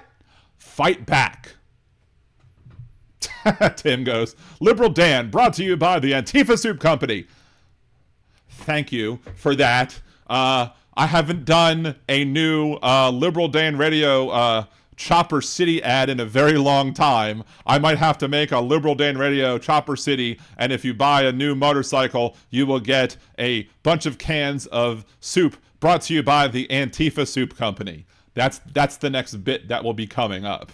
If you haven't heard Liberal Dan Radio Chopper City, you can check out that playlist on YouTube as well. LiberalDanRadio.com brings you to the YouTube channel, by the way, if you're not already there. It's preposterous, and part of our investigatory work is getting to the bottom of it. Who's funding it, who's supporting it, who's cheerleading it, and of course, if there's illegal activity related to that. Who's cheerleading it? So you can now, they're now going to investigate you for your words. Welcome again to 1984. Welcome again to 1930s Nazi Germany. Welcome again to the eroding and the eradication of our constitutionally protected rights. Yes, you don't have the right to incite a riot. Then again, Donald Trump incited a riot, and they didn't give two shits about that. We're going to get to the bottom of that and prosecute it where we can. They're going to get to the bottom of it, huh? Oh my. All right, so there's that, and we didn't actually hit that other ad, so we're going to go ahead and other bit. So we're going to bring up that other clip real quick, and then we're going to come back to this other clip just real quickly, because there is an important point that needs to be made about this particular clip that wasn't included. At least I don't remember it being included. If it did get brought up, I was too busy ranting over it. Apologies if you're hearing this again. First of all, I wish the state officials in Minnesota would investigate why you have so many people who are using their vehicles and other means to actually interfere with a legitimate law enforcement operation. So many people using their vehicles interfere. She was pulled off to the side mostly, like she was only blocking half the street. She waved somebody around. If ICE wanted to go around her, they could have driven around her. What's wrong? Do y'all not know how to drive? Do y'all not know how to operate vehicles? I mean, obviously they don't understand how vehicles work, because they don't understand after somebody backs up and then turns their wheel to the right, guess what? They're going to go this way. They're not going to go that way towards the officer. So I guess they don't know how vehicles work, and they think that vehicles are stuck in the snow when there's a dusting on the road and not actually snowbanks in the middle of the road. But no one will tell you, oh, they were stuck in the road. Liar. The precedent here is very simple. You have a federal law enforcement official engaging in federal law enforcement action. That's a federal issue. That guy is protected by absolute immunity. There's not absolute immunity. There is certain immunity that takes place if you're a law enforcement officer, and we'll go into why that immunity goes away and how that immunity goes away in a few seconds. But no, you have to be a legitimate law enforcement activity for you to be protected by that immunity. I know you might be shocked to hear this, conservatives, but you don't have on a blanket immunity, unlike what the Supreme Court gave Trump. Supreme Court gave Trump blanket immunity for everything he's going to do. And you're going to say, well, no, he didn't. They said that he has immunity for official acts. Well, how are you supposed to prove that something is an official act, especially when the same ruling said that you can't subpoena the administration for their communications because all administration communications are considered privileged and as such non-subpoenaable. So if you can't subpoena the administration for the communications to find out if the action was a legitimate governmental action, had a legitimate government purpose, was part of his duties as president, then you can't determine if his actions were actually legitimate or not. So therefore, it basically ends up in becoming de facto unlimited immunity for the president. But that doesn't mean that the officers also have unlimited immunity. Doing his job. The idea that he wasn't doing his job, he murdered somebody. Walls and a bunch of radicals in Minneapolis are going to go after and make this guy's life miserable because he was doing the job that he was asked to do is... Well, anybody who asked him to do what he did should be fired and run up into the prison as well. preposterous. The unprecedented thing is the idea We should be unprecedented. I would love to be unprecedented. that a local official can actually prosecute a federal official with absolute immunity. I've never. The federal official does not have absolute immunity whatsoever. There is not absolute immunity as it pertains to that because, you know, there are ways to lose the qualified immunity. I don't know why he's calling it absolute immunity because it is qualified immunity. And let's go into a little more information about qualified immunity, shall we? Federal law enforcement officers lose qualified immunity when their actions violate statutory or constitutional rights that were clearly established at the time of the incident, such as that a reasonable officer would have known that their conduct was unlawful. They are also not immune from criminal prosecution if they act outside the scope of their lawful authority. So if he violated her civil rights, and he should have known that the actions being taken were illegal, and he didn't have to know it, but a reasonable officer would have to know that. That would make him lose his qualified immunity, not absolute immunity, qualified immunity. Officers can lose protection of qualified immunity in civil lawsuits under the following conditions. Again, that's not criminal, but civil. Violation of clearly established law, excessive force or unconstitutional conduct, actions outside the scope of authority, deliberate indifference or recklessness, failure to follow protocol. And most of those are examples of what this cop did when they murdered Renee Good. Unlike civil immunity, which is tied to reasonableness in action, federal agents are not immune from criminal prosecution if they commit a crime or act outside their lawful authority. Both federal agencies through internal reviews and the FBI and state and local authorities can pursue criminal investigations in such cases. So the state and local authorities are absolutely allowed to prosecute federal officials who violate the law, who go outside of what they were supposed to do, and instead violate the constitutional rights of the individuals whose crimes they committed against. Bad English, I know, I'm sorry. So no, there's no absolute immunity, there's qualified immunity, and the qualified immunity goes away when you act like a criminal and you commit crimes while doing your job, while working as a part of federal law enforcement. And absolutely, civil, local, and state agencies can absolutely prosecute you for your crimes that are committed in that particular jurisdiction. So the FBI preventing state and local law enforcement from going after this officer for what he did, for how he murdered Renee Good, guess what? That is obstruction of justice. So you want to claim the other people are obstructing justice with their vehicles? The FBI is obstructing justice from stopping state and local authorities from arresting and prosecuting this criminal officer after he murdered Renee Good. And that's the way it is. That's simply just the way it is. Or available. He equated Trump to Hitler. Now, obviously, when he equated Trump to Hitler, but you know, he doesn't care, because now he has power. And to him, having power, I guess, is more important than not following America's Hitler, as he called them. Justin B. Chillin, for real. Hey, what's going on over on Twitch? 250 kilom, August 12th, 2017. One person has died and 19 others were injured when a car rammed a crowd of people opposing a far-right rally in the U.S. state of Virginia. Trump said, good people on both sides. And it's one of the things we talked about the other day when I was being critical of the media not reporting the things properly. Because again, you reported it properly. You stated it properly, 250 kilometers. Donald Trump did say that there were good people on both sides. That is a false statement because, again, if you see Nazis are marching on your side of a rally and you don't remove the Nazis from your rally or remove yourselves from the Nazis that are protesting, and instead you happily protest alongside known Nazis, you're not a good person because you're knowingly and willingly hanging out with people who hate Jews, with people who are Nazis. So you cannot be a good person. What do they call, again, 10 people at dinner with a known Nazi? 11 Nazis. That's the joke. But in reality, I don't see a moral difference between somebody marching down the streets of Charlottesville shouting, the Jews will not replace us, and blood and soil and other such things, and the people marching right alongside them. I don't care if you yourself are not saying those things. You're willingly marching along right next to those people who are shouting those things. You're not a good person. So Donald Trump saying that those good people were good people is basically being an apologist for those racists or the people who have no problem with anti-Semitism, racism, bigotry, etc. So, just be chillin', for real, bro. You got jokes. I do. I try and bring the humor here on even in these dystopian times. Maybe it's because I'm Jewish, and maybe, you know, Jewish people have been known to make it through trials and tribulations, through rough times, with humor. That's why we have a lot of comedians who happen to be Jewish, because that's how we survived. The funny people survived. So that's why you have a lot of Jewish comedians, because the funny people survived. But we deal with horrible, horrific things by making jokes. And sometimes the jokes we make are terrible jokes. But, you know, gallows humor is a real thing, and it really happens.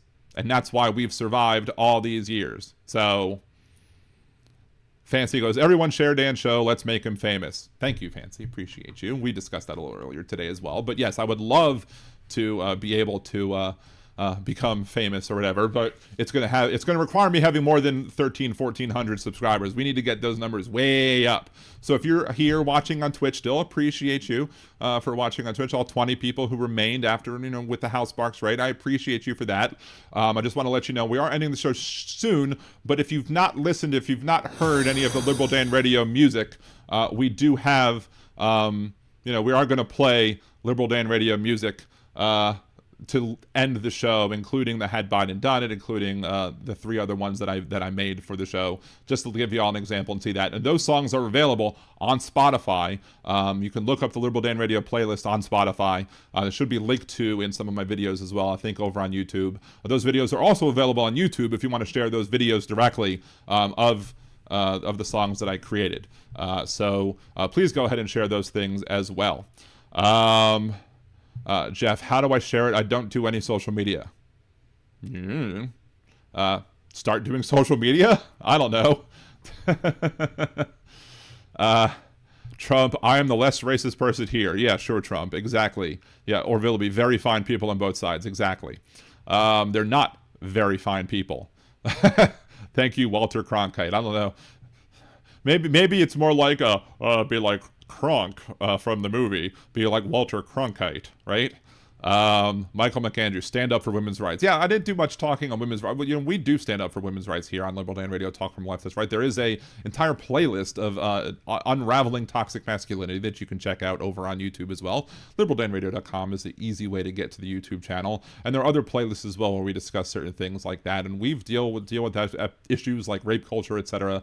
All the time. It's just sometimes we have to deal with the fascist Nazi regime that we currently have in the Oval Office and try and deal with their gaslighting to try and make sure that people don't fall for the gaslighting. And there will be plenty of people that do, but if you can find any one of my videos and share them to people who are not knowing the truth and get them to know the truth, and we can change a person's mind, then we've done our jobs, right? So, blah, blah, blah, blah, blah. Let's see. Let's see, Paul Singer bought Citgo after Maduro was removed. Coincidence? I think not. So now he owns all the facilities capable of refining all the oil stolen from Venezuela. Paul Singer is the benefactor. Nope, there you go. Follow the money. That's where the crimes go. Oh, my typo, least racist. I mean, that's fine. I speak Taiwanese. It's fine. Anyway, so we're going to go ahead and start playing the show ending. Because again, apologize, I would make the show go longer, but there's no giant super chat out there, and I'm cutting an end on it. Now that I've run out of stuff to talk about, we're not gonna do that now, so save it for the next show, I guess, or just Venmo me if you want to help contribute. But again, I do have to put in some more job applications because again, the law firm I'm working for is the members voted to dissolve it, so I eventually at some point in the future need to find myself a replacement position so that I can, you know, find a place where I can actually have a career for the rest of my working days. So anyway, yes, they are racist human scum. I don't know if they're racist human scum. I want to, you know, flinch at the idea that they're actually human. Are they really human? I don't know. I don't think so. But again, Liberal Dan Radio, Talk from Left is Right, live every Monday, Wednesday, and Thursday at 8 p.m. Central, unless something else goes on, and you'll find it on my social media channels.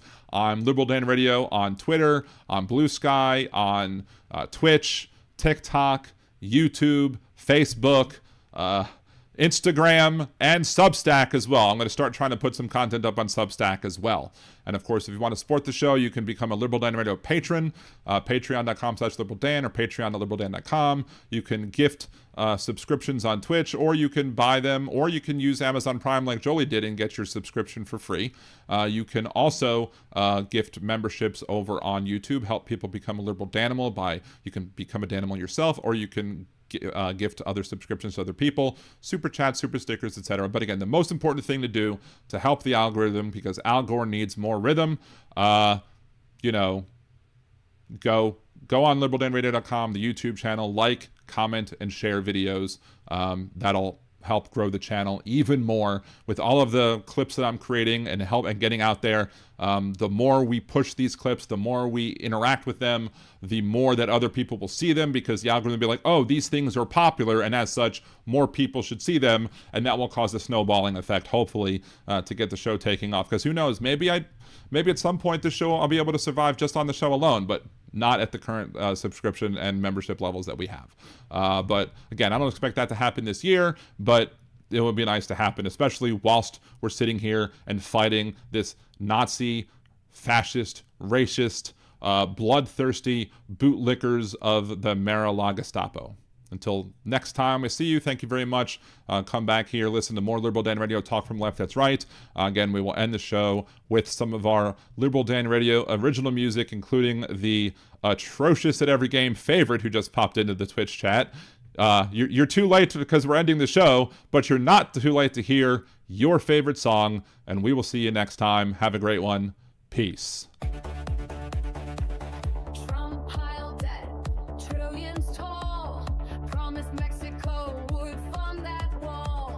Lord have mercy. Really? You're really going to do that to me? All right. I think a $50 super chat is enough to get me back on board. Here we go, Michael. I said I was cutting it off, but I was not expecting a $50 super chat to come down the pipe. All right, Michael, what do you want to talk about? Since now we're going to continue talking about the political issues of the day, simply because you went ahead and were you holding that for that long just to be able to like, let's troll Dan and make sure he stays on for some extra time? I appreciate you very much. Thank you so much for that. And thank you for the laugh. I absolutely could use the good laugh. I mean, I appreciate the super chat as well, but I also appreciate the fact that you held on for that little bit. So, and then Fancy also with a super sticker of $2 as well. Thank you so much, Fancy, for that. But since Church at Every Game got the ball rolling with that, I cut off his favorite song, but I'll play the chorus of the song just to make you happy.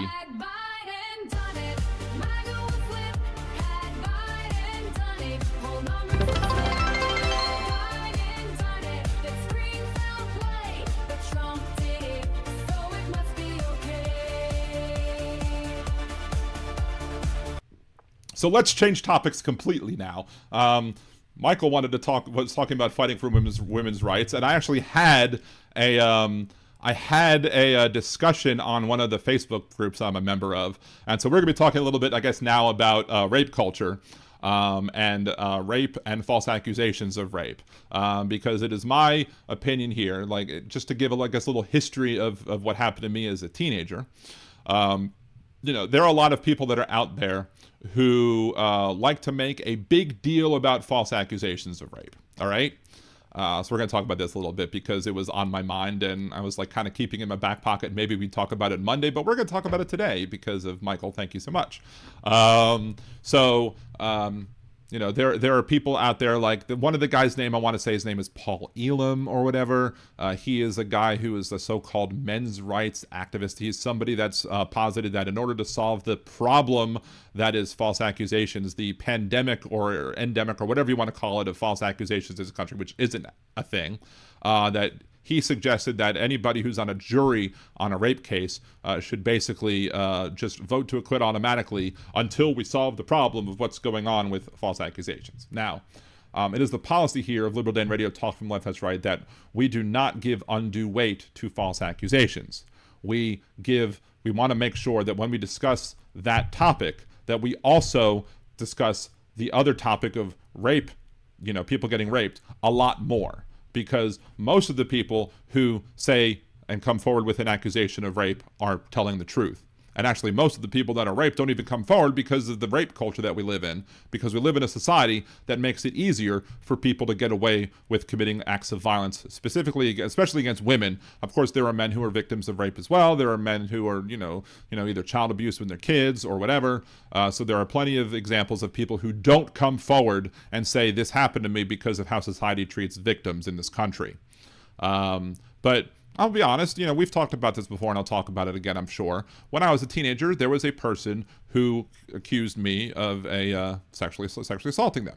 And it was a traumatic experience. And it actually harmed me for a very long period of my life. And I didn't even realize it because I never got the therapy I probably should have gotten back when I was a teenager to help deal with the issues that I would be facing and the feelings that I would be facing after what happened. But the police, shockingly, in this case, did what they were supposed to do. Somebody came forward and said, hey, this guy sexually assaulted me. They investigated, they interviewed her, they took her report, and they were writing the report down. And the short version of what happened to me is day 1, things happen, she leaves. Day 2, she comes back, and then day 3, she claimed that I did something that violated her on day 1. Well, if I did something that violated her on day 1, why'd she come back on day 2? That doesn't make any sense. And that's where the police report stopped. So the police knew that she was full of crap. But yeah, trust certificate. It's my understanding false accusations are exceedingly rare, but somebody making an accusation should be heard and taken seriously. The accused should get their day in court. And if they're guilty, throw the damn book at them. And if the evidence that the accuser lied and intentionally made a misleading accusation, that's perjury. And it's perjury if it's said in court. If it's not said in court but said to a police officer, it's filing a false police report, which is also a crime. And here's the thing. Here's one of the main things that I argue with the people who want to bring up discussions of false accusations to derail conversations of sexual assault, conversations of rape. Why do these people only bring up false accusations of rape? I mean, there's no evidence to show that false accusations when it comes to rape are any higher, happen at a higher rate than false accusations of any other crimes. So why do they only bring it up on those particular issues? It's because they don't care about those other false accusations. They just want to, in my opinion at least, they want to make it harder for individuals who are charged with rape to get convicted of it. And that only helps to perpetuate rape culture. If they really cared about false accusations of that crime, they would care about false accusations of all crimes, right? And if they, wanted to make sure that people were innocent until proven guilty, well, if filing a false police report is a crime and you're accusing somebody of filing a false police report, then that person is innocent until proven guilty in a court of law, right? So therefore, you should be making sure that that person is protected and is treated as being innocent until proven guilty as well. But they don't. Why? Because their intent is not to make this a big deal and to worry about the actual victims of false accusations.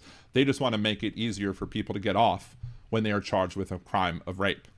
Because that's what happens in a rape culture. Now people, back in the day, I used to be like, well, why do we have a rape culture? Well, why are we calling it this? I kind of pushed back at that title until somebody made a reasonable argument to me, which actually included the idea that when false accusations happen, like Hofstra, like the Duke lacrosse case, etc., it causes society to go, hey, if these people lied, then what if all these other people are lying too?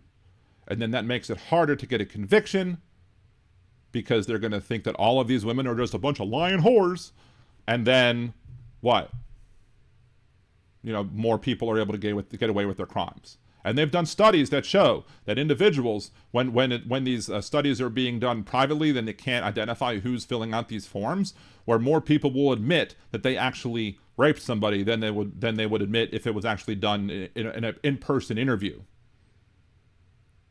So it happens more often than we want to give it credit for, that people are actually violating other people. Right? See, what is let's see. Jeffrey, the president is a rapist who is BFFs with Jeffrey Epstein, so it's surprising that is it surprising we live in a culture that perpetuates victim blaming and treats survivors of the so horribly? That's exactly true. So, anyway, what then happens is that, again, these people, will try and derail conversations about rape, which is, again, why, we might talk about this, but we're going to make sure that most of the conversation is taking place on actual rape culture, on actually fighting rape culture. But one of the reasons I discuss the two together sometimes, and never when somebody comes forward and says, hey, I was raped, but like, oh, what about the false accusations? Because, again, that's full of shit. That's just causing more doubt. That's just perpetuating rape culture. The reason I bring this up is because, in reality, the people who try and make false accusations into such a big and large deal, would have a natural ally in feminists. Even though they want to fight feminism, they actually would have a natural ally in feminists, because when cases like Duke Lacrosse, when cases like Hofstra take place, it does cause society to have doubt in the people who are coming forth and making these claims, and who are saying, hey, I was violated, please do something about it. So if you wanted to be an honest actor as somebody who cares about false accusations, you would want to work within feminism. You would want to work with feminists to stop rape culture, which would then include stopping the false accusations. But because they try and make it such a big deal, because they try and derail conversations about rape with false accusations, you're never going to get the people who are feminists, like myself, as an ally, as somebody who's going to stand with you, because all you're doing is harming victims. All you're doing is making it easier for people to get away with rape. Now, maybe it's because I was raised right, I don't know, but when I found out that charges weren't being pressed against me when it happened, guess what? The first thing I thought was, oh my God, thank goodness. Obviously, I clearly didn't do this crime, and then I found out why the charges weren't pressed later when we got the police report. But the first thing I thought of after I was, happy that I wasn't going to be sent to prison was, I will now, and I thought of this as a teenager in the 90s, I will now have to make sure that when anybody else makes a claim that they were raped, that they were sexually assaulted, etc., that I'm going to have to make sure that I don't blame that person for the actions of the person that lied about me. So my initial instinct was to make sure that I believed other victims after me being falsely accused. That's how I was raised. And it wasn't like something that it's not something that my mom didn't come and be like, now you need to make sure that you don't disbelieve other people. No, I came up with that thought independently. That's because I like to try and think that I have morals and ethics, etc. I try and live my life in a certain way, and I have tried to do that as best as possible for as long as possible. Because I want to be a good example for my other friends. I want to be a good example for my kids, even though I didn't know I'd have kids back in the day or whatever. But point is that I took what happened to me and said, I better not let this affect how I feel about other people. Other people who claim that they were falsely accused, which sometimes I question whether or not they were really falsely accused if they're taking actions that are literally making it easier for people to get away with violating the rights and violating the body autonomy of other people. To me, these people, literally are going the opposite direction, and they're saying, oh, well, just because this person lied about me, or just because this person lied about somebody else that I know, or just because this person lied about in a case that has just made national news, they're going to say, oh, I'm going to disbelieve everybody now because I'm going to treat one woman as if they're the same as all the other women. And it should be no surprise that these same people are conservatives, that these same people are typically the people who are Trump voters, that these same people are the people who will do things like, blame all of Somali American citizens and some legal Somali resident aliens, or even people who are here who aren't quite yet at legal resident status yet. These are the same type of people who will blame a large group of people for the actions of a small few. So yes, a small few people lie about it, but they're going to blame all women for it, because that's what they do. That's what these ignorant, asshats, sexist, racist, bigoted, anti-Semite, xenophobes do. They take the bad actions of a few and assign them to the entirety, except when it happens to straight white Christian men. If a straight white Christian man does something, and then we dare bring up that they were a man, that they were a Christian, that they were straight, or that they were white, they're going to be like, well, why was that relevant? It shouldn't make a difference because they were white, because they were straight, because they were Christian. That doesn't make a difference. Why is that at all relevant? They'll bitch and moan and complain and whine. But then they'll flip around and do the same thing when it comes to, they'll blame all Jews because some Jews own the media, own certain media establishments. They'll blame all Somalis because a tiny fraction of Somalis living in Minnesota committed an act of fraud. You know, they'll blame all women because some women lie. They'll blame all black people for the crime of some black people. Lather, rinse, repeat. This is what they all do. It is the same damn story over and over and over again. And why do they do it? Because they're assholes, because they're bigots, because they're sexist, because they're racists. But the result of them doing it, even regardless of what their intent is, the result of them doing it is to make it easier for people to get away with bad behavior, as long as those people are the people who are like them and or who agree with them. So I wasn't expecting to be able to tie in, you know, the people who make big deals about false accusations and tie it in with the alleged Somali fraud that, you know, they're claiming that all the Somalis are doing. No, it's just some. You know, I never thought I would do that on this show, but, you know, thank you, Michael, for the super chat and for keeping me on the air. So, and that's what we do on Liberal Dan Radio, Talk from the Left. That's right. We try and think outside the box. We try and delve deep into the minds, and I use that term loosely, of the conservative folks who are going to do the same thing regardless of the situation. When, you know, Jan Sixers when Jan Sixers attacked the cops, it's not all of us. You know, it was a peaceful day. But when it happens on the other side of the coin, blame everybody. Because hypocrisy is a conservative prerequisite. Let's see. Belfast Bob just got update. It was federal agents again that shot 2 people in Portland. They're in a hospital with injuries unknown. Local police, etc., blaming federal government again instead of again invading a local area. We did discuss that earlier on in the show. But yes, you know, that is one thing that we went over. And again, the Department of Homeland Security, we'll bring that back up again. The Department of Homeland Security said the vehicle driver is believed to be a member of the vicious Venezuelan gang Tren de Aragua.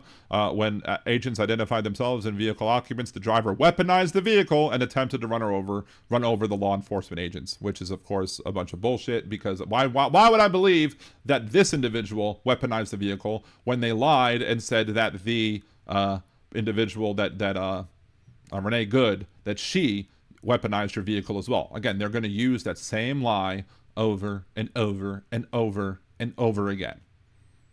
And they're going to keep going to that well until it's dry. And then they won't even care. They'll just piss in it and try and use the well again. So they'll never even correctly characterize your position. They won't even define feminism as anything other than neo-Marxist, postmodernist, academia, blah, blah, blah. Imagine if ICE under Biden pulled that garbage. What would happen? I don't know.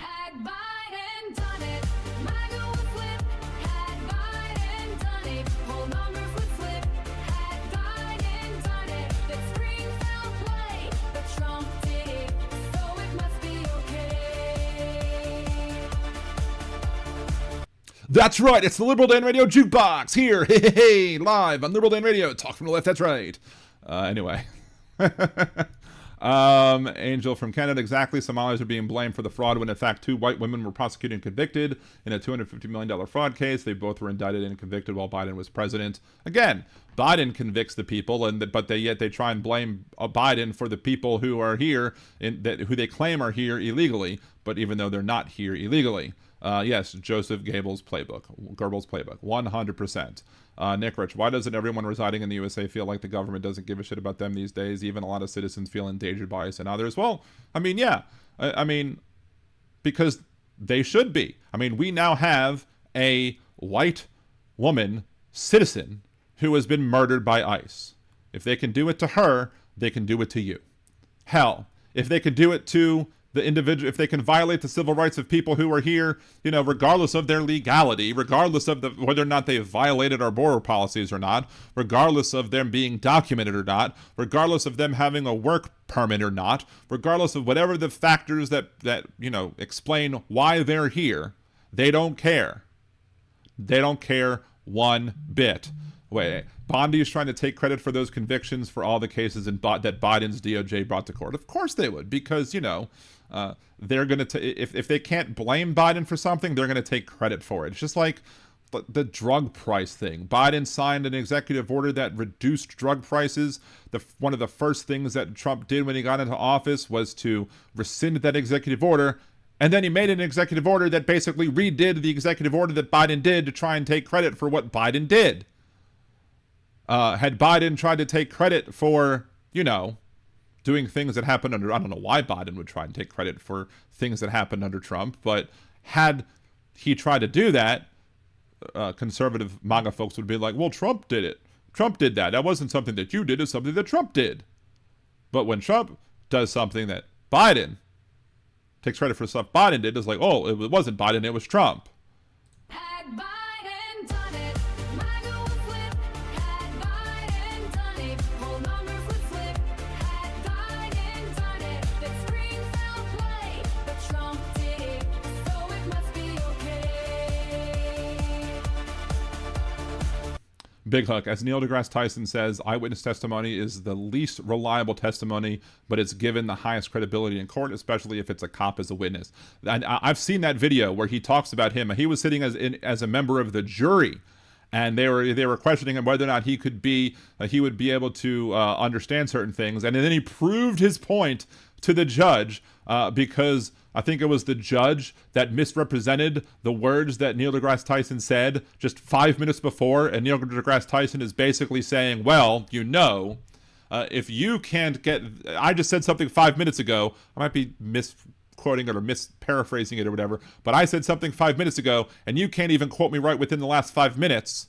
Why would you believe that this? Why would I not take eyewitness testimony seriously? Why should I take eyewitness testimony seriously if for things that happened a while ago, and you can't even get what I said 5 minutes ago correctly? It's a great video, which you should look it up and watch it. Jolie, got to go. Have to go to sleep because I'm a day walker now. Thanks, Dan. Aaron, love you guys. Have a great night. Love you too, Jolie. Thank you so much for being here. Appreciate you. And I'm sorry you have to wake up early these days. I hate waking up early as well. Of course, I'm going to have to continue to do so because that's typically what my job entails. Which, but you know, as Trump says, It is what it is. Thank you, Donald. Yes, have a good night. Sweet dreams and all. True. Said Biden is not dead. Neither are we. Tristan of a game, Biden did so much good and was treated like such garbage. People like me who love the guy are called dead enders. I disagree with some things that Biden did. And I'm critical of Biden when he did things that people should be critical of him for doing. That's because I'm not in a cult. If Biden does something wrong, I will, criticize Biden. If Biden does something right, will cheer Biden. If Trump does something wrong, I will criticize Trump. If Trump does something right, I'd die of a heart attack because I wouldn't believe it's actually happening. But still, I think there were 3 things that I could name during the first Trump administration that I actually agreed with, and they're all kind of minor, tiny little things that have to be presented with caveats, like, right to try, or he did open up some drugs to be available at a lower price in some clinics, which basically covered 0.3% of the population when it came to people who use insulin pens and people who use EpiPens or whatever. Both of those groups of people who use specific clinics would get benefits, and good for those people, but it really didn't help much. So we had to, put some, logic and reason behind, not cheering Donald for doing all of these great, wonderful things when it really only helped a minor amount of people. But for those minor amount of people, good for them. I'm glad they were able to get their help. But again, just like I said to somebody else, somebody could tell me, why don't you look for the good in Donald Trump? Why can't you say anything good about President Trump? Well, if you showed me a 6'3" pile of dog shit and then told me that somewhere in that dog shit was a shiny penny, would I go look for that shiny penny and dig through all of that horse shit or dog shit or whatever it is? No, I wouldn't, because it wouldn't be worth my time. Because I'd still be wading through all the shit. Speaking of pennies, I did want to bring this up. This was crazy. Let me see if I can find this video because this was nuts. This was absolutely nuts. Let me see if I can find, I don't know if I'll be able to find it. Buy a roll of 2025 quarters. Let's see. Let's see. No. Not quarters, pennies. I'm sorry.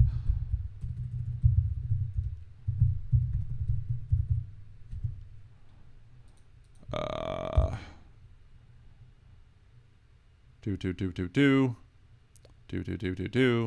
am not seeing this ad.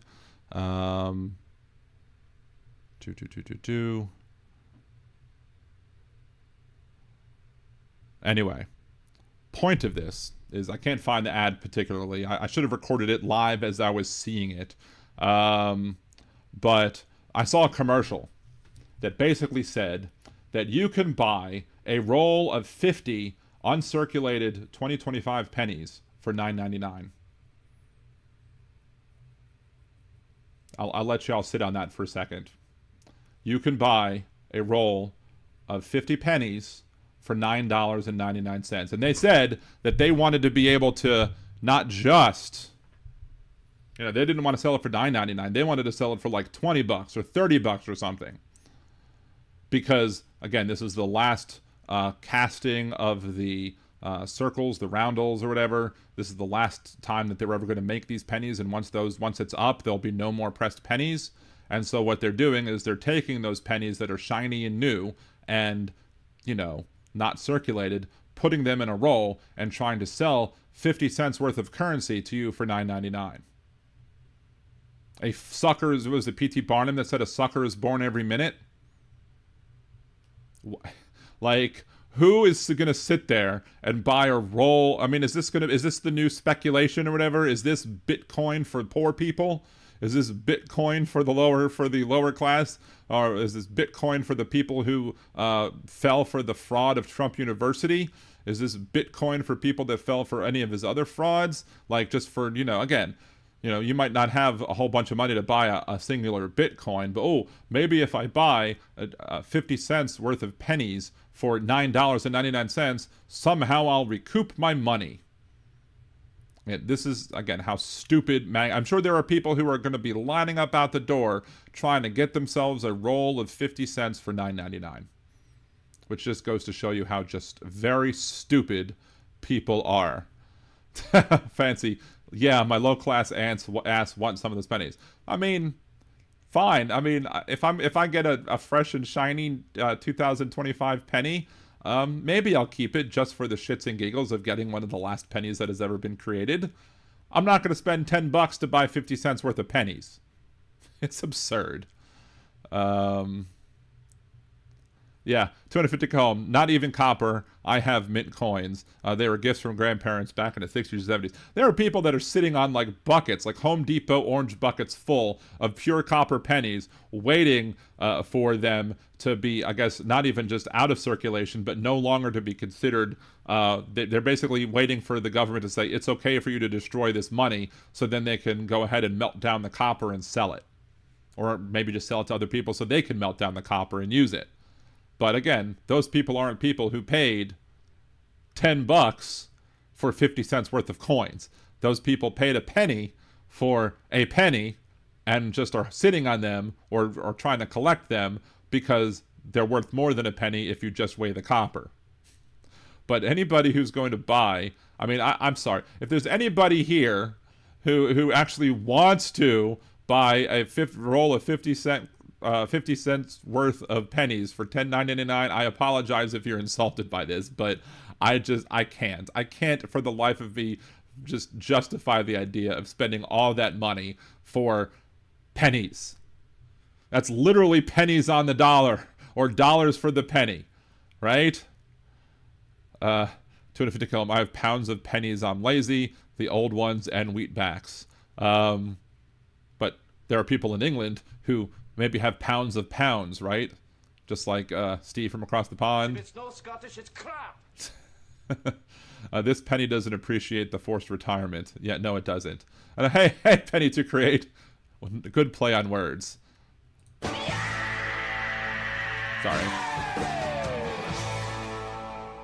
Jeff Curry, it's now at least a nickel for your thoughts. I guess that's because of inflation, but that nickel for certain people's thoughts are not worth even the nickel that you might pay for it, especially if those thoughts are coming from old Donny Boy and his sycophants that are out there. Selling England by the pound. At least Donald Trump is trying to, buy Greenland for pennies on the dollar as well, right? Because again, for some reason, Greenland is somehow magically, important for our national security, right? F off, Donald. See what else. NFTs sold for millions, one born every minute. I mean, House Bark sold some NFTs, but those NFTs were actually NF t-shirts. Let's see. And I'm sorry, I do have to share the screen for a smidge again just to show the FDT, which is, I ripped off Hal a little bit for this t-shirt idea, because instead of an NFT, I got an FDT, because I want to say FDT, fuck Donald Trump, right? And so this shirt's available on the Liberal Dan Radio store, as is the other shirts, which include the Man of La MAGA, with Donald Trump and his little Sancho Panza little guy riding a donkey fighting the windmills. And of course, as I always say on the show, we need to help the algorithm because Al Gore needs more rhythm. And here is a sticker and a t-shirt and a hat, I guess, of my parental advisory sticker themed Al Gore needs more rhythm idea. So any of these shirts are available on liberaldanradio-shop.fourthwall.com. I guess Jolie did share the link in the chat, but I can do that as well. Let me share that. Do they come in long sleeves? I don't know if there's a long sleeve option at this point. Let me go ahead and see. I don't think these are, but which shirt, Fancy, would you like in long sleeves? Would you want all of them in long sleeves, or would you want just some of them in long sleeves? Because I will absolutely go ahead and add this design to long sleeve shirts if you want to go ahead and buy them. 100%. Just let me know. Send me a message after the show. DM me if you are interested in getting some of those in long sleeve, and I will make sure that happens for you. So, because I listen to my listeners here on Liberal Dan Radio talk from the left, that's right, and I want to make sure that y'all get everything that you want. Penny to create, there's a bizarre concept called a technate, a territory that includes Greenland. Let's see if I can find that. Let's see. Technocracy movement, is that what you're talking about, or is there something else? Let me look up technate in Greenland just to see. 1930s movement wanted to merge the U.S., Canada, and Greenland. Here's why. It has modern resonances. A movement that wanted to merge North America into one nation and extend its borders as far as the Panama Canal. Might sound incredibly familiar, but this group, the Technocracy Movement, a group of the 1930s nonconformists with big ideas about how to rearrange U.S. society. They proposed a vision that would get rid of waste, make North America highly productive by using technology and science. The technocrats, sometimes called Technocracy Inc., proposed by merging Canada, Greenland, Mexico, and the U.S. and parts of Central America into a single continental unit. They called it a technate. It was to be governed by technocratic principles rather than by national borders and traditional political divisions. These ideas seem to resonate with some recent statements from Trump and his administration about merging the U.S. with Canada. Meanwhile, U.S. Department of Government Efficiency, set up by Trump and led by tech billionaire Elon Musk, has also outlined a vision of efficiency cuts by slashing bureaucracy, jobs, blah, blah, blah. Of course, they failed because Musk had no idea what he was talking about. What did the technocrats want to get rid of? In the 1930s movement, an educational and research organization that advocated for a fundamental reorganization of political, social, and economic structures in the U.S. and Canada. It drew on a book called Technocracy, published in 1921 by an engineer called Walter Henry Smythe, which captured new ideas about management and science. The movement gained significant attention during the Great Depression, yada, yada, yada, and would have basically made almost the entirety of the United States. Here's a map of the technate of America, which includes Central America, some of South America, all of the Caribbean, Greenland, Canada, lather, rinse, repeat. So this is the technate of America. So I didn't know about that, so learn something new every day, I suppose. Yes, Donald Trump is going way back to 1921 for his bad ideas. Let's see. Easy E Network, copper pennies are prize collector's items. Wow, it's fancy. I'd really like a coffee cup. What would you like a coffee cup of? Any of them? All of them? Again, I will make any of that available to anybody that wants it. I just have to put it into the system. Blah blah. Boom boom boom. Done. So if you want an FDT coffee cup, I'll make one. If you want a Al Gore Needs More Rhythm, the FDT. Although it shouldn't be a coffee cup. If you're using that design to drink coffee, you're using it wrong, because what I'm going to say is that if you're going to drink out of the mug that says FD, the drink you should be drinking out of it should be tea.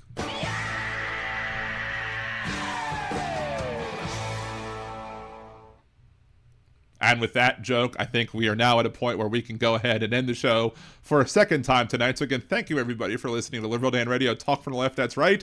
We will make the coffee mug for Fancy. And again, if you want to see anything else, if you're friends with me on Facebook already, send me a message, or you can send me a Facebook message on the Liberal Dan Radio page, which is facebook.com/liberaldanradio, or just email me, liberaldanradio@gmail.com. And if you want to see any of the designs that I currently have on any other types of things, be they stickers, mouse pads, tea mugs, coffee mugs, etc., let me know. I'll be more than happy to get that up and set that up for you, and I'll even provide you the link when I'm done. So thank you everybody again for joining the show. I appreciate y'all. I now need to go make some cookies for my wife's birthday, which is tomorrow. Venmo me some money if you want to treat my wife to lunch or dinner on her birthday, because who knows how much money I'm going to have in the next weeks or months to come after my job goes the way of the dodo. But anyway, thank again y'all so very much. And again, if you're still watching, still got 18 viewers over on Twitch, appreciate y'all for hanging around so much. Thank you so much. And we will again go out starting again with Had Biden Done It, and listening to the other songs. If you want to hear those songs every day, all the time, you can go to liberaldanradio.com, which is the YouTube channel, and find the playlist of the original Liberal Dan music. There's also some songs where I did some reimagining of Tom Lehrer's songs as well, just in modern song form. And also, there's the other 4 songs as well that I created, the parodies or whatever, if you will. So thank you all very much. If something big happens over the weekend, probably the only day that I'd be able to have a show would be Sunday. So I'd probably just hold off on Monday anyway. Maybe I might make a short form video and just automatically upload it. So I probably won't go live again until Monday, unless something huge happens. But again, until then, until I see y'all next time, remember to like, share, subscribe, etc. Help the algorithm, because Al Gore needs more rhythm. And as always, have a good night. Peace. Trump piled debt, trillions tall. Promised Mexico would fund that wall. Praised dictators, said they're strong. Had Joe done it, they say he's wrong. Had Biden done it, MAGA would flip. Had Biden done it, whole numbers would slip. Had Biden done it, that screams out play, but Trump did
when Donald's to blame. Had Biden done it, MAGA would flip. Had Biden done it, all numbers would slip. Had Biden done it, they'd shout no way. But Trump did it, so it must be okay.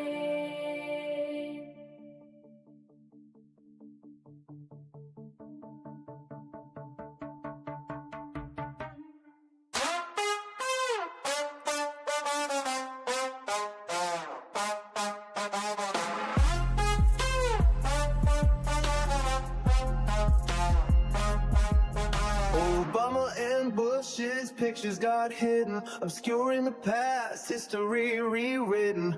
Hung in a hallway where no tour can see, confirming his unending fragility. If Trump can't see it, you must not exist. That also includes the Epstein list. Object permanent, a milestone missed. If Trump can't see it, it must not exist. The testing was the line that he said. Hundreds of thousands needlessly dead. Now HHS is run by brainworm quack, hiding the truth behind his back. If Trump can't see it, it must not exist. That also includes the Epstein list. An administration run by narcissists. If Trump can't see it, it must not exist.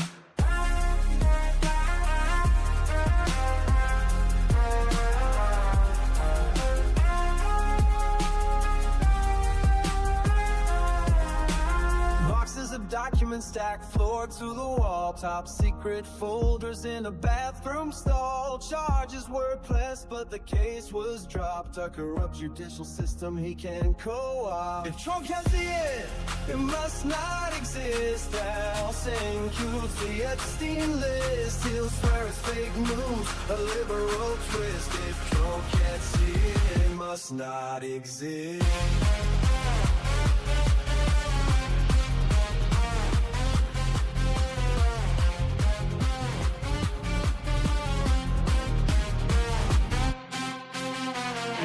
Downtown tents lining the street. Invisible people that power won't need. Hide them away so the cameras can't find it. Proof of a system that's cold and unkind. A chaotic secret, an NDA sign, an illegal bribe. Michael Cohen fine. Trump got fined too over his gag order, but she didn't gag, cause he was much shorter. It must not exist. That also includes the Epstein list. We can't let him win, we must resist. If Trump can't see it, it must not exist.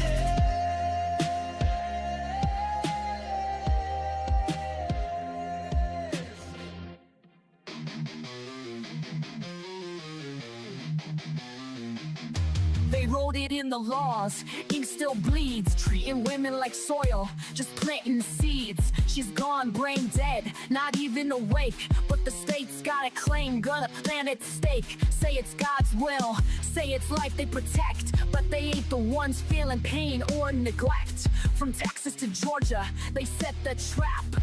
Rights roll back while they smile and clap.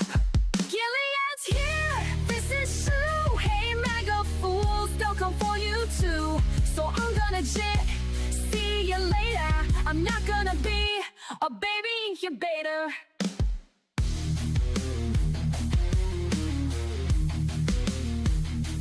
This ain't pro-life, it's control and shame. They don't care if she's gone, just playing a game. Keep her hooked to machines, cold and still. Just a vessel to them, not a human with will. No consent, no voice, no chance to resist. Just laws in place, written with a clenched fist. Hospitals scared, judges playing God. Bodies ain't temples, just state-owned pods. Gilead's here, this is true. Hey MAGA fools, they'll come for you too. So I'm gonna see you later. I'm not gonna be a baby incubator. Bands in the dark, they don't care who it kills. Sacking courts while they strip out all of your wills. But we'll fight back, march loud, burn bright. Cause this ain't the end, it's the start of the fight. Gilead's here, ain't no grace, and those leopards are coming to eat your face. So I'm gonna jet, see you later. I'm not gonna be a baby incubator. Not gonna be a baby incubator. Not gonna be a baby incubator.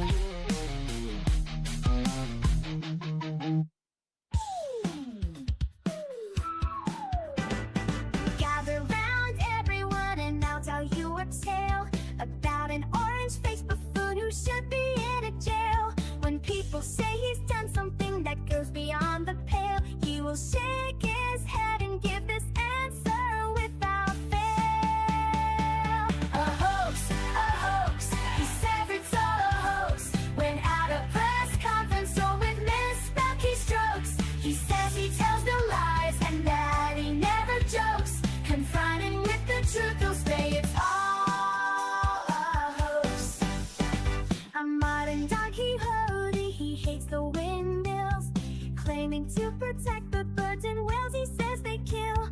But don't believe that story, it's really just a shill. He just did not want to see them wild golfing on Scottish hills. A hoax, he said it's all a hoax. When at a press conference or with misspelled keystrokes, changing a storm path with black marker strokes. Confronted with the truth, to say it's all a hoax. Casting mail-in ballots is something that he's done. Now he wants to ban them for each and every one. He claims it's for integrity in each election, but he won't believe the results unless it's him that's won. A hoax, he says it's all a hoax. When at a press conference or with misspelled keystrokes, they'll fool you with distractions like real sugar in Cokes. Confronted with the truth, you'll say it's all a hoax. He promised to release all the Epstein files that caused all the MAGA base to react with smiles. But how long has he put it off? It sure has been a while, and now he's calling this a hoax, protecting pedophiles. A hoax, he says it's all a hoax. When at a press conference or with misspelled keystrokes, he'll keep on gaslighting up until he croaks. Confronted with the truth, he'll say it's all a hoax.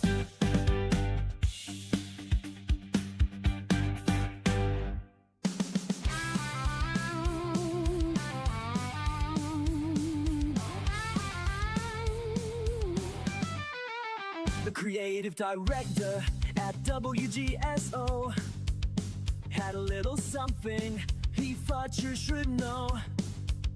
When Dan picked on his bits, Steve got real gruff. So Steve called Dan a flake, called him liberal dandruff. Steve thinks that his lines are really clever, but when do people ever like him? Never. Liberal Dan's got better lyrics, this is true. Listen and you'll feel like I do. Liberal Dan, his show is great. Liberal Dan, he goes live at 8. Liberal Dan radio, it's the best, cause Liberal Dan's head and shoulders above the rest. Steve's about to find out his mistake. In this feud, Dan's Kendrick, Steve is Drake. Dan might not be the world's best singer, but he's got more talent in his little finger. Steve thinks that his lines are really clever, but when do people ever like him? Never. Liberal Dan's got better lyrics, this is true. Listen and you'll feel like I do. Liberal Dan, his show is great. Liberal Dan, he goes live at 8. Liberal Dan radio, it's the best, cause Liberal Dan's head and shoulders above the rest.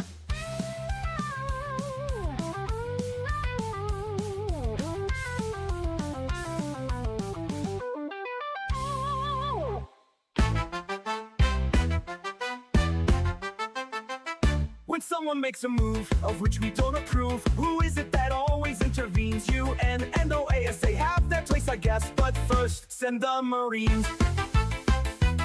We'll send them all we got, John Wayne and Randolph Scott. Remember those exciting fighting scenes to the shores of Tripoli, but not to Mississippi. What do? We send the Marines. For might makes what's right until they've seen the left. They've got to be protected, all their rights respected, till somebody we like can be elected.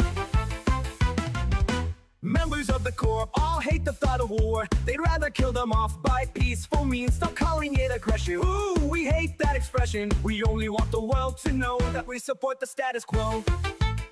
They love us everywhere we go. So when in doubt, send Marines.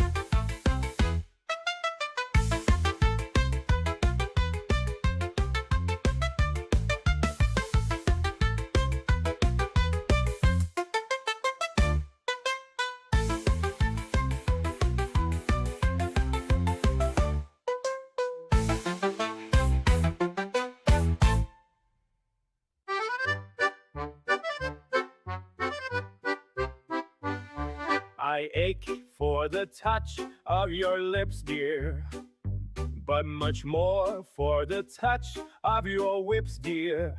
You can raise welts like nobody else as we dance to the masochism polka. Let our love be a flame, not an ember. Say it's me that you want to dismember. Blacken my eye, set fire to my tie as we dance to the masochism polka. At your command, before you here I stand. My heart is in my hand. Ugh, it's here that I must be. My heart entreats, just hear those savage beats, and go put on your cleats and come and trample me. Your heart is hard as stone or mahogany. That's why I'm in such exquisite agony. My soul is on fire, it's aflame with desire, which is why I perspire when we coca. You caught my nose in your left castanet, love. I can feel the pain yet, love. Every time I hear drums and I envy the rose that you held in your teeth, love, with the thorns underneath, love, sticking into your gums. Your eyes cast a spell that bewitches. The last time I needed 20 stitches, to sew up the gash that you made with your lash as we dance to the masochism polka. Bash in my brain and make me scream with pain, then kick me once again and say we'll never part. I know too well I'm underneath your spell, so darling, if you smell something burning is my heart, excuse me, take your cigarette from its holder and burn your initials in my shoulder. Fracture my spine and swear that you're mine as we dance to the masochism polka.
First you get down on your knees, fiddle with your rosaries, bow your head with great respect, and genuflect, genuflect, genuflect, genuflect, genuflect, genuflect. Do whatever steps you want if You have cleared them with the pontiff. Everybody say his own. Huey, hey, a layer song, doing the Vatican rap.